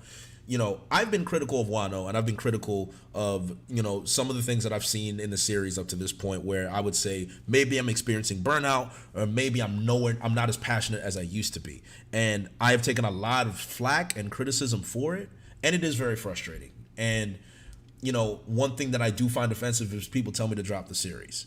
And they tell me that, oh, you're not passionate about the series, or you never really loved One Piece, or you don't understand One Piece. And every time I hear that, it's offensive. And it's offensive to me because we have streams like this, and then I explain to you what One Piece really means. And there's a lot of people, and not anyone in this chat, because you're here because you know me and you're here for my content. I haven't uploaded an actual video outside of reaction in years. So if you guys are actually here, it's because you really care. For you guys to just put me in a bubble as some kind of reaction YouTuber that only screams and gives out brain dead power scaling content, To me, that's insulting beyond measure. It's arguably the most insulting thing that you can give to a content creator that genuinely has real passion and connection to this story. And I can say that other content creators do feel this way as well, when our main source of our content is entertainment, because you disqualify that we have a real connection with this series, and we don't make content. You don't make content day in, day out, week after week after week for years upon years without loving the series. You can't do that. It's impossible. There's nobody that makes content on One Piece that's been doing it for years without actually caring about the story. So for you to say that they don't care is ignorant, and it's hurtful. And I hope you understand that. But as content creators, we talked about whole masculinity and thick skin and being vulnerable. As a content creator, you have to steel yourself. So there's times where you can't be too vulnerable, because if you're too vulnerable, then you're the dickhead on Twitter. Then you're the cancer of the community. Then you're the guy that's always complaining. I'm a passionate man. And if you can't tell from this stream, then you just don't watch my content, and I don't care about your opinion. But for those who are here, and for those that are seeing the conversation that me and Par are having, this series, this story means something to us. And it means something to you, which is why you're here in the first place, because there are themes that Oda has written that has resonated with me to the point where no matter how much I don't like the direction, I like the direction it's going in now. No matter how much I may not like what comes, or a chapter that's absolute trash, the reason I won't drop the series is because of the shit we're talking about today. Because I know what Oda is capable of. And for me, it's like watching an NBA star who has delivered 20 years of brilliance, and his 23rd year, he's trash and he's only averaging 10 points. You know what I'm thinking of? I still love you. You're trash now, but those 20 years of excellence touched my life to a point where I will support you to the day you retire. I will cry when you retire. I will buy your jersey, your last jersey, all of that, because there's still brilliance in there. And I still think there's brilliance in Oda. I still think it's there. It's just that what I'm seeing right now isn't. I'm waiting for the next thing I can latch on to. Yeah, and I don't want to get into one. Yeah, it's not there yet, and I don't want to slander. I don't want to, because I'm not slandering Egghead. I like Egghead, yeah. So that's fine, no problem. But the point I'm trying to make here, guys, is that there are themes in this series that connect to us in a way that is bigger than you think. And the reason I'm making this content is because I don't want you to just know me as a reaction YouTuber. I don't want you to just think that I'm only here to scream in front of a camera and yell agendas and laugh at ZKK and talk about how Lucci might be top 30. Yeah, I say that because I love power scaling and I love the action portions of One Piece, but that's not the only reason I love this series. And there's a lot more to me than that. There's a reason I don't make theories. There's a reason I don't do discussion videos every day, because that's not where my connection with the story ever was. My connection with the story was with Sanji's backstory, was with Ace's abandonment issues and self-worth issues. It's with, oh my God, the whole flashback of Skypiea with Norland and Kalgara. Wait till, just as an announcement, I'm going to be streaming with the blog on Wednesday. We're going to be talking about society and systematic oppression. When we get to that topic, you'll understand what I really mean. Watch Par's Otohime video, because that touches on that specifically as well. I may even pull you in for a guest appearance if you want to hop in there, Par, if you got time. Yeah, I got time. But what I'm really trying to say is, and I have so many things that I want to talk about that are isolated. You know, when you talk about Usopp's story, Randy will definitely highlight this to you as well. Think about how we feel about Robin, and then think about masculinity, and then Usopp. Then we open up another can of worms. When you think about Katakuri, God knows I didn't even know we could talk about Katakuri and masculinity until Par brings it up, and then you realize, oh wow, Katakuri might be a deeper character than we ever thought. Because how many guys do you know, like Par was talking about with his older brother, how many men do you know that will refuse to show weakness to the point where laying on your back is an issue? But then he watches Luffy fall down, suffocate, act like an idiot, get punctured by Flampe, and still stand up to the face of adversity. Katakuri realized, what the hell have I been doing for 40 years of my life? Look at this guy. I want to be just like him. And then he takes his shirt off and says, it's time. This is real masculinity. Katakuri saw Luffy and said, this is masculinity. This is all I wanted. And then the symbolism of him falling on his back. It's proof that he accepted that I don't have to be everything that I thought I needed to be for my family. I don't have to. I just love my little sister Brule. That's it. I love you, sis. That was all it was. And then that's why Brule let Luffy go. She's like, you know what? Go ahead. And even with Flampe too, Flampe was spitting slanderous things. And he didn't bat an eyelash. He didn't say anything to her. He just, moved on. You know what I mean? And like the amount of disrespect Katakuri could handle to prostrate the masculinity that he thought he needed to have was insane. And like you said, it dropped the moment he stabbed himself, the moment he looked Luffy in the eyes with the Conqueror's Haki. And that was when he realized, like, no, this is it. This is me being as vulnerable as I can be. And that's why you see at the very end of that fight, he lets Luffy, ultimately walk away, right? Yeah. A lot of people would say he would continue standing up, but it's like that's not the fight that Luffy won. Luffy fought won the other fight. Other fight. Yes. Yeah. And that's why I think we all agree, even though we all think Katakuri gave up, I think it's crazy because I understand it, and I think it's because when you look at the actual contents of the fight, the hands, the martial combat, it was brilliant. So all of us fell in love with that. We're like, oh my God, it's the best fight since Lucci. And then Katakuri just gives up, and you're like, no, that's not how it's supposed to end. And I don't blame them for thinking that. So I'm not saying you're wrong in feeling that fight ended poorly. But if you look at it from the lens that Par just brought up, where it's like Katakuri rested. That's why he didn't give up. He just rested. He said, all right, Luffy, I've had my fun. I may have some more in me, but I don't need to fight you anymore. I don't. Just get out of here. He's like, just get out of here, Strahd. I'm good, man. Just leave. Yeah. Go ahead. The other thing that I was gonna say with going back to the whole Wano takes and like I think like people are not willing to not like something. And I think like they forget that when you love something, you're not gonna like every part of it. That's a whole part of love, and that transcends not just like an object, like the relationship thing. Like you're not gonna love that's just unrealistic and like impossible. Yeah. And I think it speaks more volumes to if you don't like something or even dislike something and you continue to watch it. I think like what you're saying, like the testament of you making content, well, beyond that, it's like, well, how about you continue to watch it through not liking it and trying to understand it? I think that speaks more volumes of character when you're just like, you're willing to stick through something that you're not personally connected to or you don't like, and you're willing to understand it, because that's ultimately what we're talking about, where it's like Wano, again, might not have been your bridge, Jay. It might not have been a few of the creators' bridges or a few of the viewers, and maybe that's not why they like it. But for a lot of people, that it was their favorites. There was a lot of thematics that stood out for them, and I'm more curious to understand like the bridge there, why it was their bridge.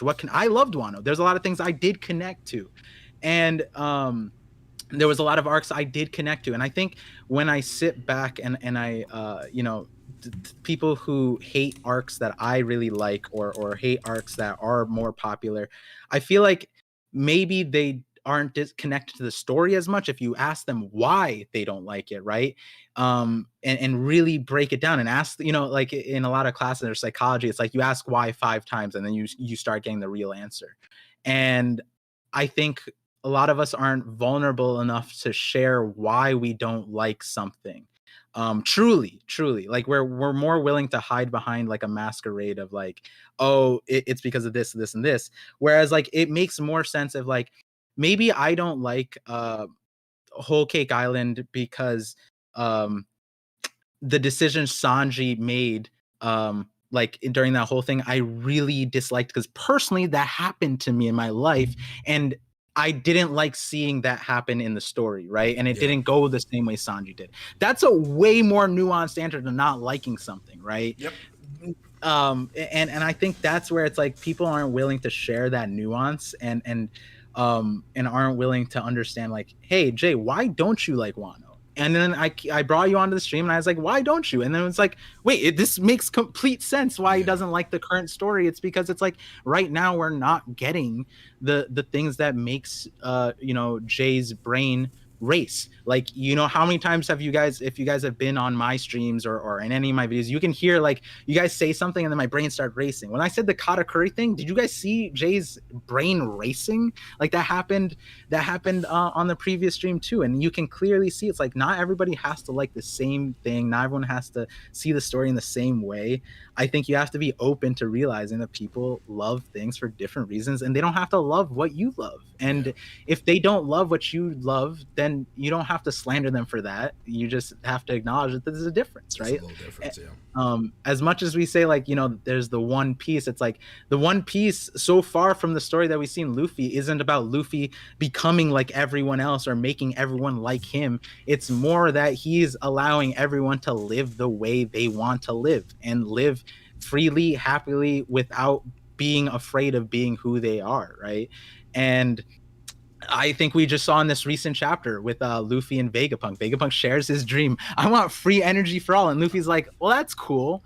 I don't care. You know what I mean? But he's not like, that's a stupid dream. You know what I mean? Like I feel like even Luffy talking to like Kaido and Crocodile, like, when Kaido said like, all the stuff he said about Wano, what he wants for, Luffy said, I don't care, right? When you look back, he didn't say like, you have a stupid dream. He just said like, listen, like your dream is hurting a lot of people, right? He didn't even slander his dream when I think back to it. And then like even Crocodile, it wasn't about like maybe he said like you're dumb or something like that. I think to Enel he did. I think to Enel he's like, your view of God is weird or goofy. It's like really weird. Yeah, I don't like it. But even then, Luffy's still like, hey, listen, I think you're just going about what you want wrong. Yeah.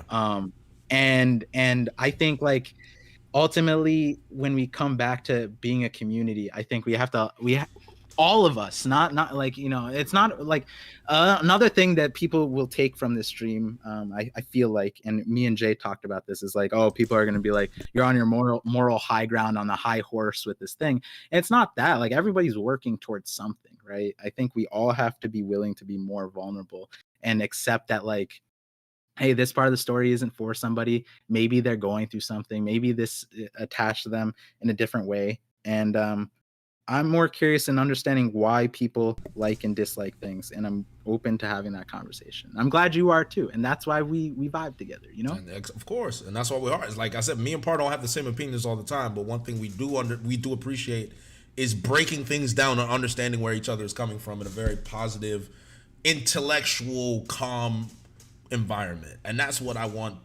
really want people to understand, especially with series like this, is it's real.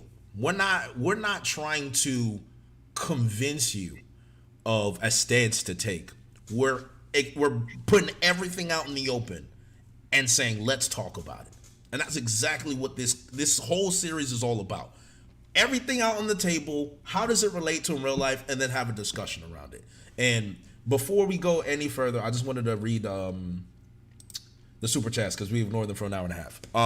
So real quick, starting from Alexander, character limit sensitive, TLDR, voice OAT, energy everywhere, Vegapunk description, Force Shanks hockey projection is hockey projected across the energy in the world. So he knows. Oh, voice of all things. Okay, there it is. Voice of all things. I don't know what vote was. Voice of all things. Luffy, DBZ, Beam, Endgame.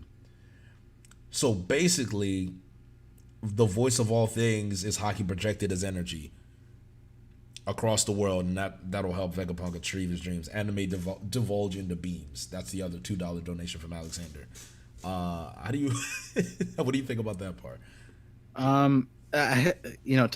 For the chat's sake, like sending a nuanced message in the character limit is difficult, but I imagine what he's getting at is something that I actually talked about like with Cole at the Shanks Summit, but also a lot of my videos is talking about how nature meets science, and I think Oda is doing a crazy thing right now where he's somehow making the story super cool. And tying a magical supernatural power to science, and also displaying that, like, Vegapunk is missing something. He's missing something, an element. He doesn't understand what it is, and that might be the magic, right? And when you look at Punk Records has a voice of all things element to it. And something I've been saying, and if you guys haven't seen like my recent Moon video, it's kind of talking about how everything that Vegapunk has mentioned in the last 8 chapters probably existed in the Void Century to a higher degree, every single thing. And I feel like a lot of people are missing that. And so a future video I'm going to talk about are all the inventions and how they looked like in the past. And so something that a lot of people came off of that Moon video is like, this is probably how Voice of All Things exists in the world. Yep. And so the end of One Piece is probably going to be tied more so to Voice of All Things than we realize. And I like that. I think it is willpower projection. Something has to facilitate that rope, right? The thing, something that connects all of the world, right? And that's not as easy as it sounds, because we have the internet. Technically, that's a rope that connects the entire world, and we ain't connecting. But hopefully Oda paves a way to be a beautiful story at the end of it. Okay. And this is the first time I'm hearing that theory, but I believe in the possibility. You would like that one. You would like that recent one. It's a crazy one, but I think you'd like that one. Okay. All right. I'll dig into that and then see. I've never been the greatest theory man, but when it comes to Voice of All Things, I definitely still have a few what's the term I'm looking for? Feelers out there to see more information on and see what people think about it, because that's one of the more mysterious things we still have in the series. Next up, we have Caleb Brown for $5. The way you talk about real and hard topics generally gets me emotional. You look at things with a lens that beautifully shows the good in people. I appreciate that, Caleb Brown. Thank you, man. That's all I really want to do with these topics. I'm a very introspective person, and I like talking about very real subjects a lot, and not everyone is vulnerable enough and willing to do so. So that's normally why I like to do that in my medium, and that's kind of what I want to bring to this community more of. And that's the reason of this whole stream is, everyone, you have your entertainers like Recon and King of Lightning, and then you have your theory crafters, like Par and Randy, and then you have your, the mainstream YouTubers like O'Hara and Grand Lion, BDA to a certain degree. He's kind of like a mix of everything. And then more just kind of your literary intellectual, your One Piece intellectual. Tekking is the encyclopedia, and then everyone kind of has their own bracket that they can kind of sit in. And while a lot of people know me as more of the hype reaction agenda guy, if there's one thing that I feel like it's something I can bring that's unique to the community, it's these type of conversations. And that's kind of what I want to do. And I want to bring more of that to this community. So I'll definitely try to do more of this. Brandon King with $10. I love how Oda made One Piece themes dreams and highlights the innate dream all of us have to be a Straw Hat, someone who needs help at their lowest point but also does that for others. Oda speaks to our soul. Very well put. Very well put, Brandon. I agree. Yeah, with that. The other thing about it, something I reflected on recently with like my Luffy's dream video, once we got that Luffy's, like that recent, a lot of people say like blue balling moment around Luffy's dream. I saw a different light and I made a video about it. And when I look back, I was like, I never quite swallowed the pill about what Luffy's traumas were as a kid. And we actually got a lot of details about it where, like one of the things Luffy's main problem is the same problem as Robin's. It was isolation. He actually shouted that in like a huge panel, and I was like, wait, what? Like, this is why he's as crazy as he is. And like one of the biggest quotes from him is just like, being alone is more painful than being hit. Yes. And that was what he said after Blue Jam. That was what he said to Ace. Oh my God, that broke my heart. Luffy crying. Oh man, that scene with Blue Jam broke my heart, man. Oh my God. Yeah.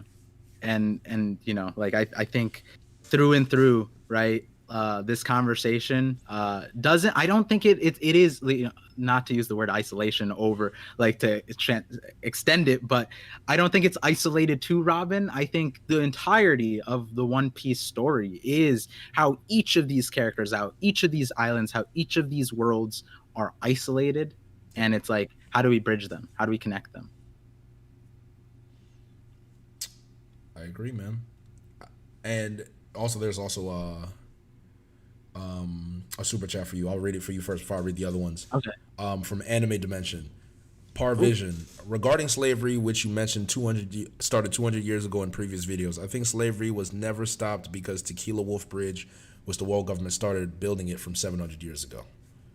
Right. Oh yeah. So I had a few. I forget which video I highlighted that primarily, but it was a stream. It was a stream. Yeah. So I think the nuance of it is more so like they went more public with it, I think, 200 years ago, and we don't have the full knowledge. So you may be fully right that the slavery existed the same way it is now through the entire history of One Piece.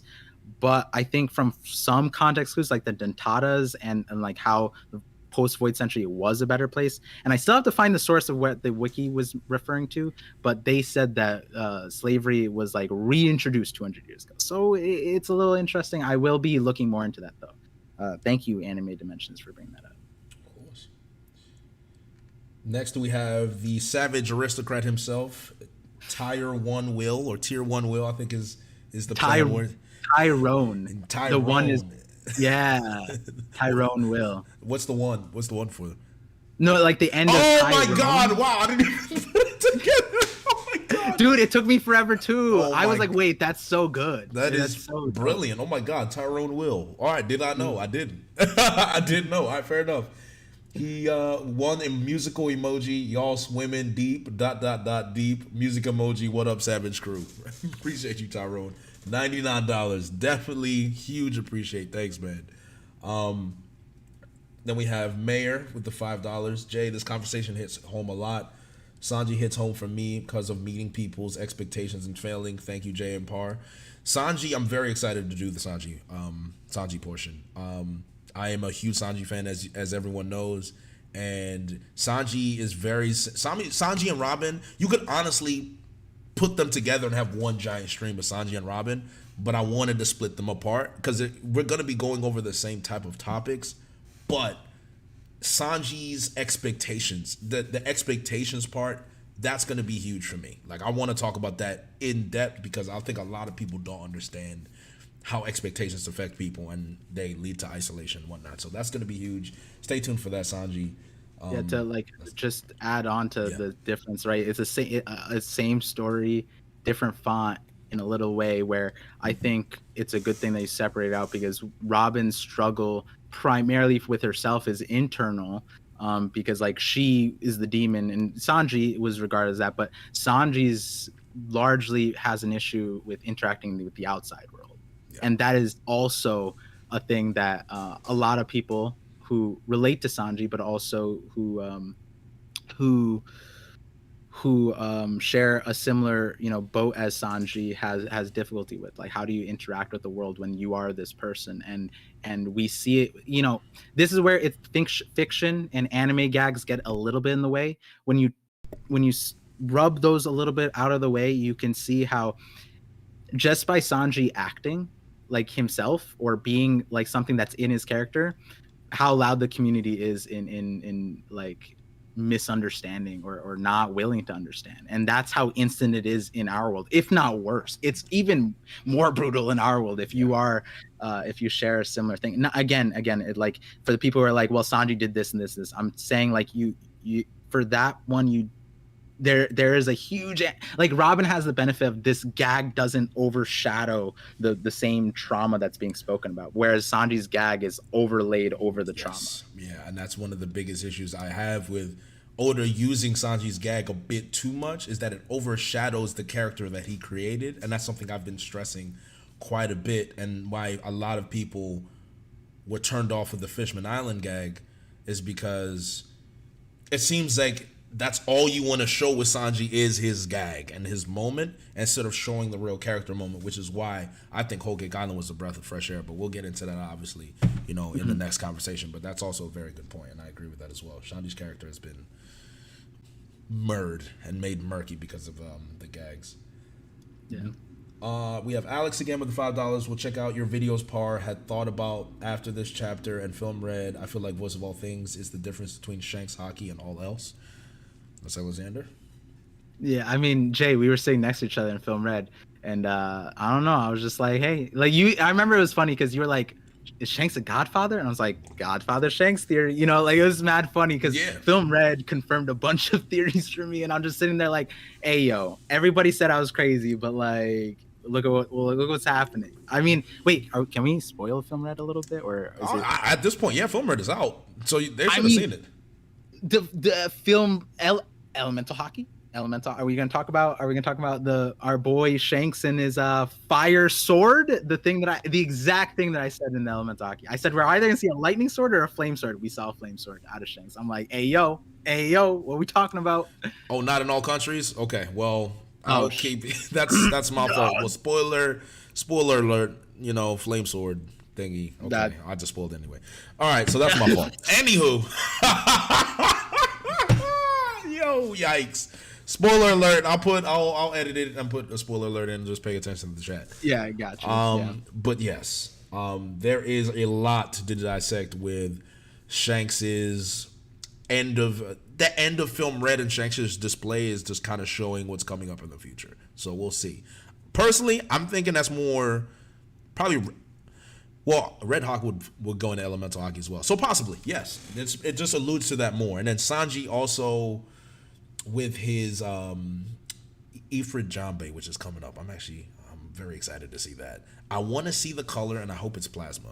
That's what I'm hoping for, and not just a different color of heat. Because if that's the case, then it's gonna get different. I'm kind of excited for that. Yeah. Well, so like this is a part that you'd like, Jay, is that there's actually so the naming of it, right? I started off with fourth hockey because I didn't have a name, but then I went to elemental hockey. But in my Sanji video, I talk about how the hockeys are probably related to emotions. And so that's where the name elemental hockey is really cool because it's elemental hockey. And I think, like, when you think about Sanji, why was he the first person to show these kinds of powers? Well, he's also the character, the character who Oda gave the largest mental struggle to and highlighted it the most, right? Yeah. In terms of mental turmoil, like that was essentially his fight with Queen. It was a mental turmoil, more so than the actual physical battle. Yeah.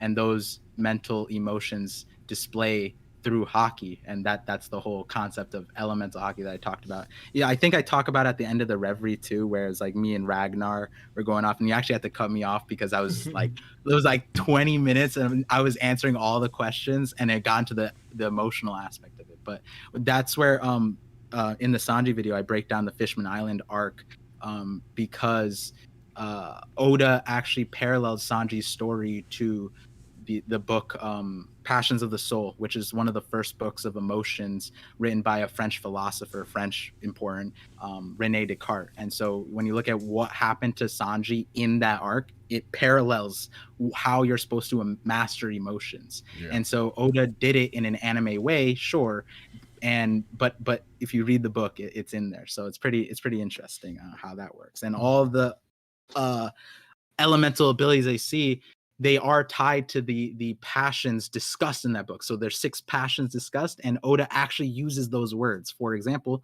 just really quick, desire and electricity. And so if there's a chapter, I forget the exact chapter name, but it's called Desire, and that is when Law displays Gamma Knife, which is an electricity-based move.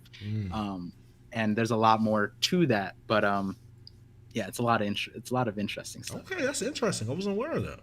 Okay. All right. And then lastly, we have 2 more to go. Lil Sonny with $5. I love this community. Gave me a sense of something I don't really know what to call it for the last 2 years, but I appreciate the content. We appreciate you, Lil Sonny. And then Anime Dimension with another 20 bones. In every arc, Straw Hats go there. In every arc, the Straw Hats go, they are underdogs where winning is next to impossible, but Oda makes it possible. In the same way now, Lucci and CP0 are underdogs. So I think Oda will give Big W at the end of the arc, which CP0's goal is to kill Vegapunk. So are you saying that CP0 gonna succeed in killing Vegapunk?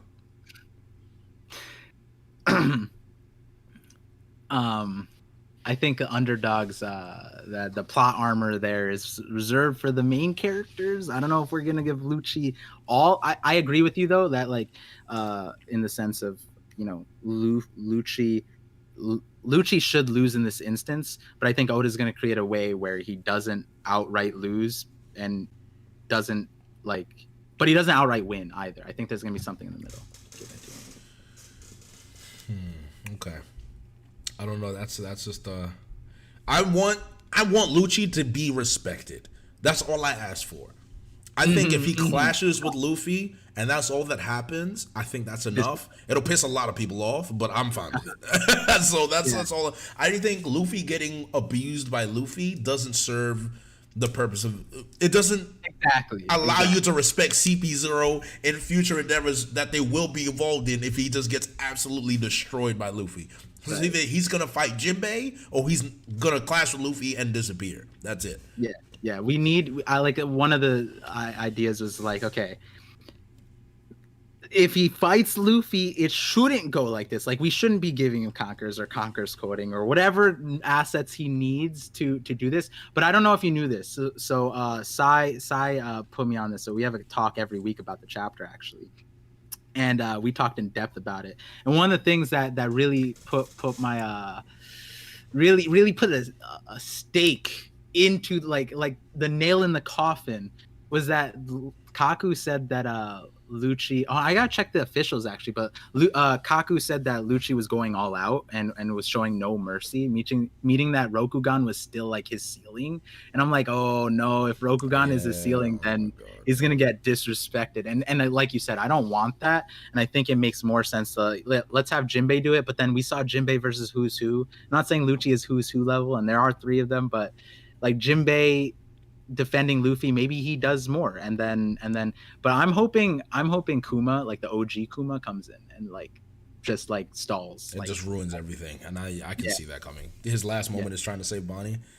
That would be very poetic. Maybe like Tyrone said Sentamaru coming in, like something like that to just put a stall into the thing. Right? I think there's definitely going to be an interruption. There has to be. You know, there's too many factors. Sentamaru being there, and then Kuma, and then Baby Kuma. There's just a lot. So we cannot have a head-on clash with the Straw Hats and CP0 yet. I just don't think so. Yeah. Not yet, at least. Last donation we got was from Faust Hell. Some One Piece fans are viewing the story not through the characters. I felt it for Robin when she found out there's someone that's family. Let me read this correctly. Basically, I felt for Robin when she found out there's someone that's family is back in her life and preserving her people's culture and study, which is very important as what we highlighted as well, is the fact that it's not just that Saul is still alive, is that he's still carrying the legacy of O'Hara on his back, basically, with Vegapunk and Dragon. So, yeah, and it's not dead, right? Like people remember, right? People like when you think about the thematic of One Piece, it's like you die when you're forgotten, and your memories are how you live. And how is her people remembered? It's not even that they died; they weren't allowed to die. They were continued to be tortured in her mind by every time they were brought up, demons, evil, all this stuff. Yeah. For one time, she got the safehood of like, there's someone who truly knows that these people are good. Yep. So that was like a whole. Oof. Just a good moment. Just a good moment overall. You could definitely feel the emotion in her face. Like that moment with Robin, I did feel it. I felt it. Like you could feel the tears. I blocked the screen because I was about to break out in tears. She was hurt, but I was like, this is good. She needed this. I was like, I think she really deserved that one. So definitely shout out to that. And then I think the Robin moment with Sanji got animated where she thanked Sanji for believing in her as well. I haven't seen it yet, but apparently they did it well. So I'll take a look at that and see.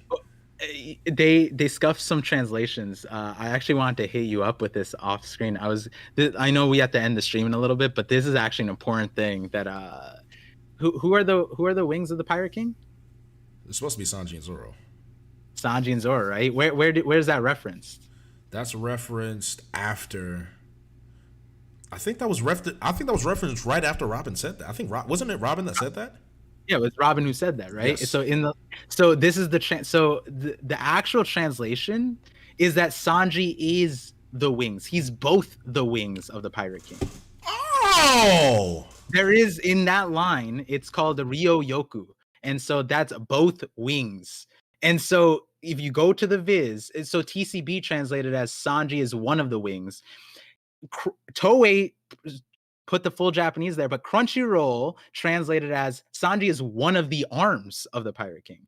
Whereas Viz's translation and the Japanese translation is Sanji is the wings of the Pirate King, or the wings of the King of the Pirates.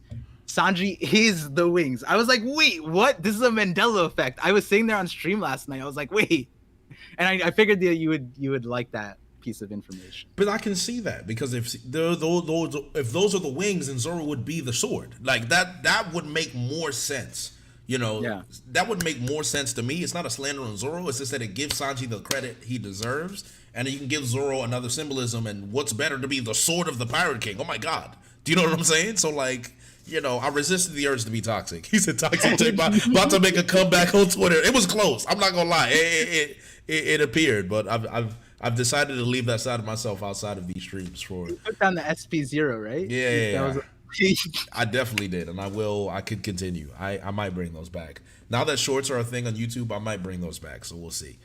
But that's it. That's all of the donations, and we talked at length. Oh my God, it was almost at 2 hours. I didn't expect it to go that long, but normally when I have conversations with you, that's normally what happens. You know, so I guess we can wrap it up, because I know, you know, Brago's gonna be streaming later as well, and then it's been 2 hours, so I don't want to take too much of your time. But you know, I do really appreciate, you know, you being the first guest on this series, because you talked about it. For all you guys that know, Par scolded me aggressively for not making One Piece content. So you can thank Par for pushing me to do this. And you can also thank Hidden Island as well. I don't know if he's still in here, but he also told me that this is something I should do as well. You know, so this is it. This is me trying. I'm not even going to put pressure on myself. I'm not going to tell you that I'm going to have 17 volumes of this. I'm just going to talk about things that come to my mind and that make me want to speak. And the more that this comes, the more content you guys will get. So, you know, Par, thanks for coming through. Thanks for being vulnerable. And thanks for sharing this moment with me, because this is content that I am truly very much passionate about. Content that I know I can talk about no matter what, in any medium, Twitch, YouTube. This will be a YouTube exclusive stream only, because now that YouTube is rewarding streamers, now we can actually stream. This will probably be the type of streaming content I do. And there will be a point in time where these will become members only streams. However, I do plan on breaking these up and turning them into videos anyway, so you guys will still get all the full content just in a packaged format. So for the guys that have been following and subscribing, you guys will still get all the conversations, and it'll just be packaged better for you guys. But for you guys who want to experience the full raw moment, you know, it'll get to that certain point. But for now, this is not going to be members only. This is going to be open, so don't worry about that. I'm just letting you guys know ahead of time, because I could lie and say, oh yeah, it's free, yeah, you'll get it, it's free, and all of a sudden, oh, paywall. So honesty, yeah, take the honesty or live with it. I'm sorry, we're still about a bag here. But Par, thank you for being a part of this. And, you know, how are you feeling? How did you feel about the series? Any thoughts that you want to share or anything? Like I said at the start, thank you for doing this one. Thank you for having me. I'm glad that we, you know, a lot of plans, you know, you make plans and then they fall through, but I knew that this one was one that was going to stick through. And I was just like, and I already told you, like, a lot of the chat knows that I'm busy right now. Like, I have a kid on the way at any moment now. And then Jay hit me up. I'm like, bro, all right, I'll figure out a time to, you know, put this out, because this is really important. And like I said on our collab with when we collabed, it was something that was like within you that was palpable, right? It was palpable in the way you talk, what you like you could see when you talk about a chapter, or you talk about One Piece, or talk about anything. It, like what we talked about today, is what drives you, is your passion. And people know that, you know, for me, the thing that drives me is like, you know, people say like I have ADHD, and which is true. I go on all these tangents, but I have passions for so many things. And for me, the thing that puts a smile on my face is when someone is having fun with their passion and is actually pursuing it. And I'm glad that you're making it, because I feel like this is something that, I feel like I was on a stream and your chat was just like, bro, where's more streams? Why aren't you streaming? And you're like, I don't know if I'm about that life. And I was like, no, you're Jay. What are you talking about? Like, this is you. Come on. And I'm so like, on top of all of that, like the fact that we're doing this conversation, you're the one doing it and hosting it, I'm glad, because like that I couldn't think of a better person to create the bridge, like we were talking about, and discussing these heavy topics and bringing it out of people. Like anybody who saw like the Reverie, for example, can see how Jay was able to like bring all the people into one conversation and moderate it, and everyone speak their piece, and bring it out of everyone. And so the same way you said that you know, you that this series, you know, spawned out of me pushing you, I would say that you're gonna do a lot more than you'll ever realize on top of that by doing this series. And I'm so, again, I couldn't be more happy, because I think there's a lot of people in the chat that felt that connection, and there's only more to come. Even if in the future it's behind a $5.99 paywall.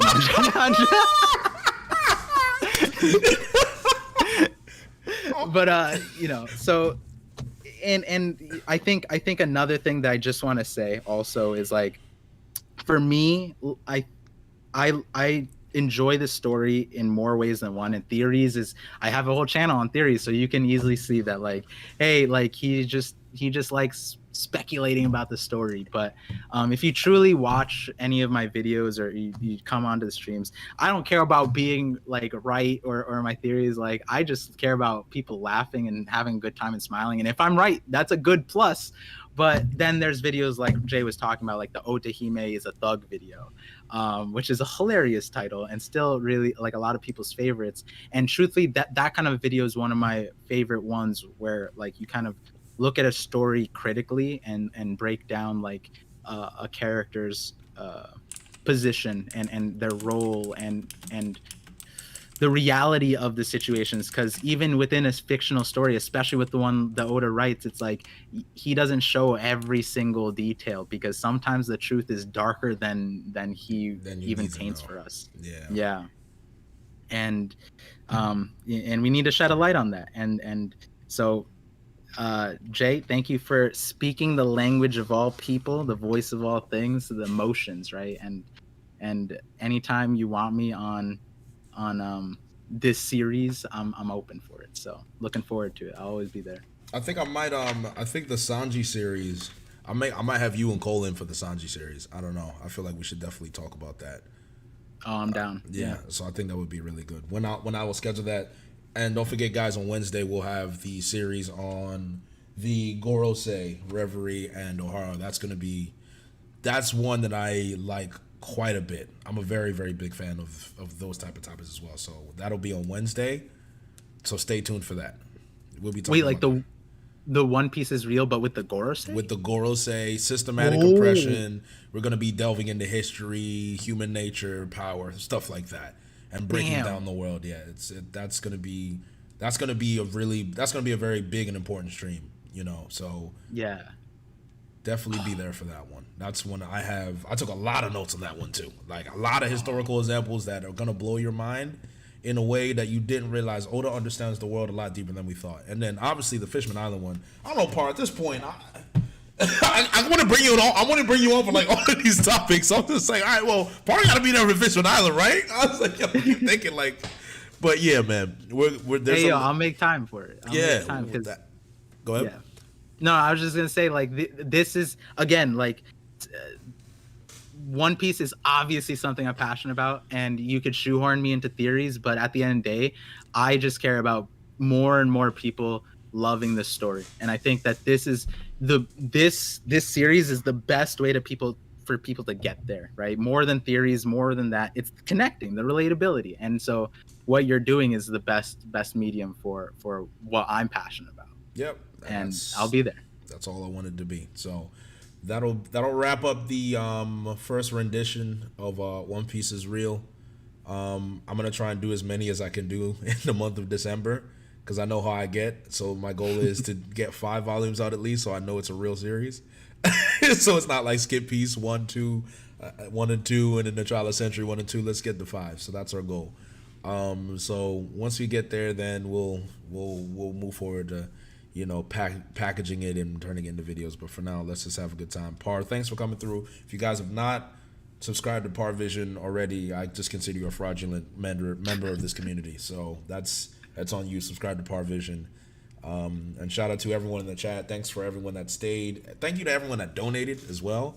You know, really appreciate that. So thank you for that. And, you know, for anyone that, you know, felt that we hit on a very personal subject and, you know, you feel like you're suffering alone, I promise you, you are not. If there's anything that this stream is meant to do, is to let you know that I promise you, that loneliness and isolation that you have felt, we have all felt it before, and there is so many different ways that people have escaped that feeling. There is a way for you to escape. There is a time coming for you, and there is a moment. Grab it with both hands. Don't think it's not coming. When it comes, take the opportunity. Take the opportunity. The time to be vulnerable will come. Be vulnerable. Please. Don't suffer alone. It's not worth it, and it will hurt you. All right. Shout out to Virgo with the $10. The One Piece is real. Congrats on the seed, Parvision. Virgo being a rat as usual. But yes, congrats to Par. He is expecting soon. So, you know, prayers out with Par, you know, for a healthy baby, of course. And, you know, when the small Parvision appears, we will all celebrate with him like Rafiki on the mountain with the baby. So we're doing that. All right. Thanks, everybody. We'll see you guys soon. Take care. Thank you. And that's it. All right, cool.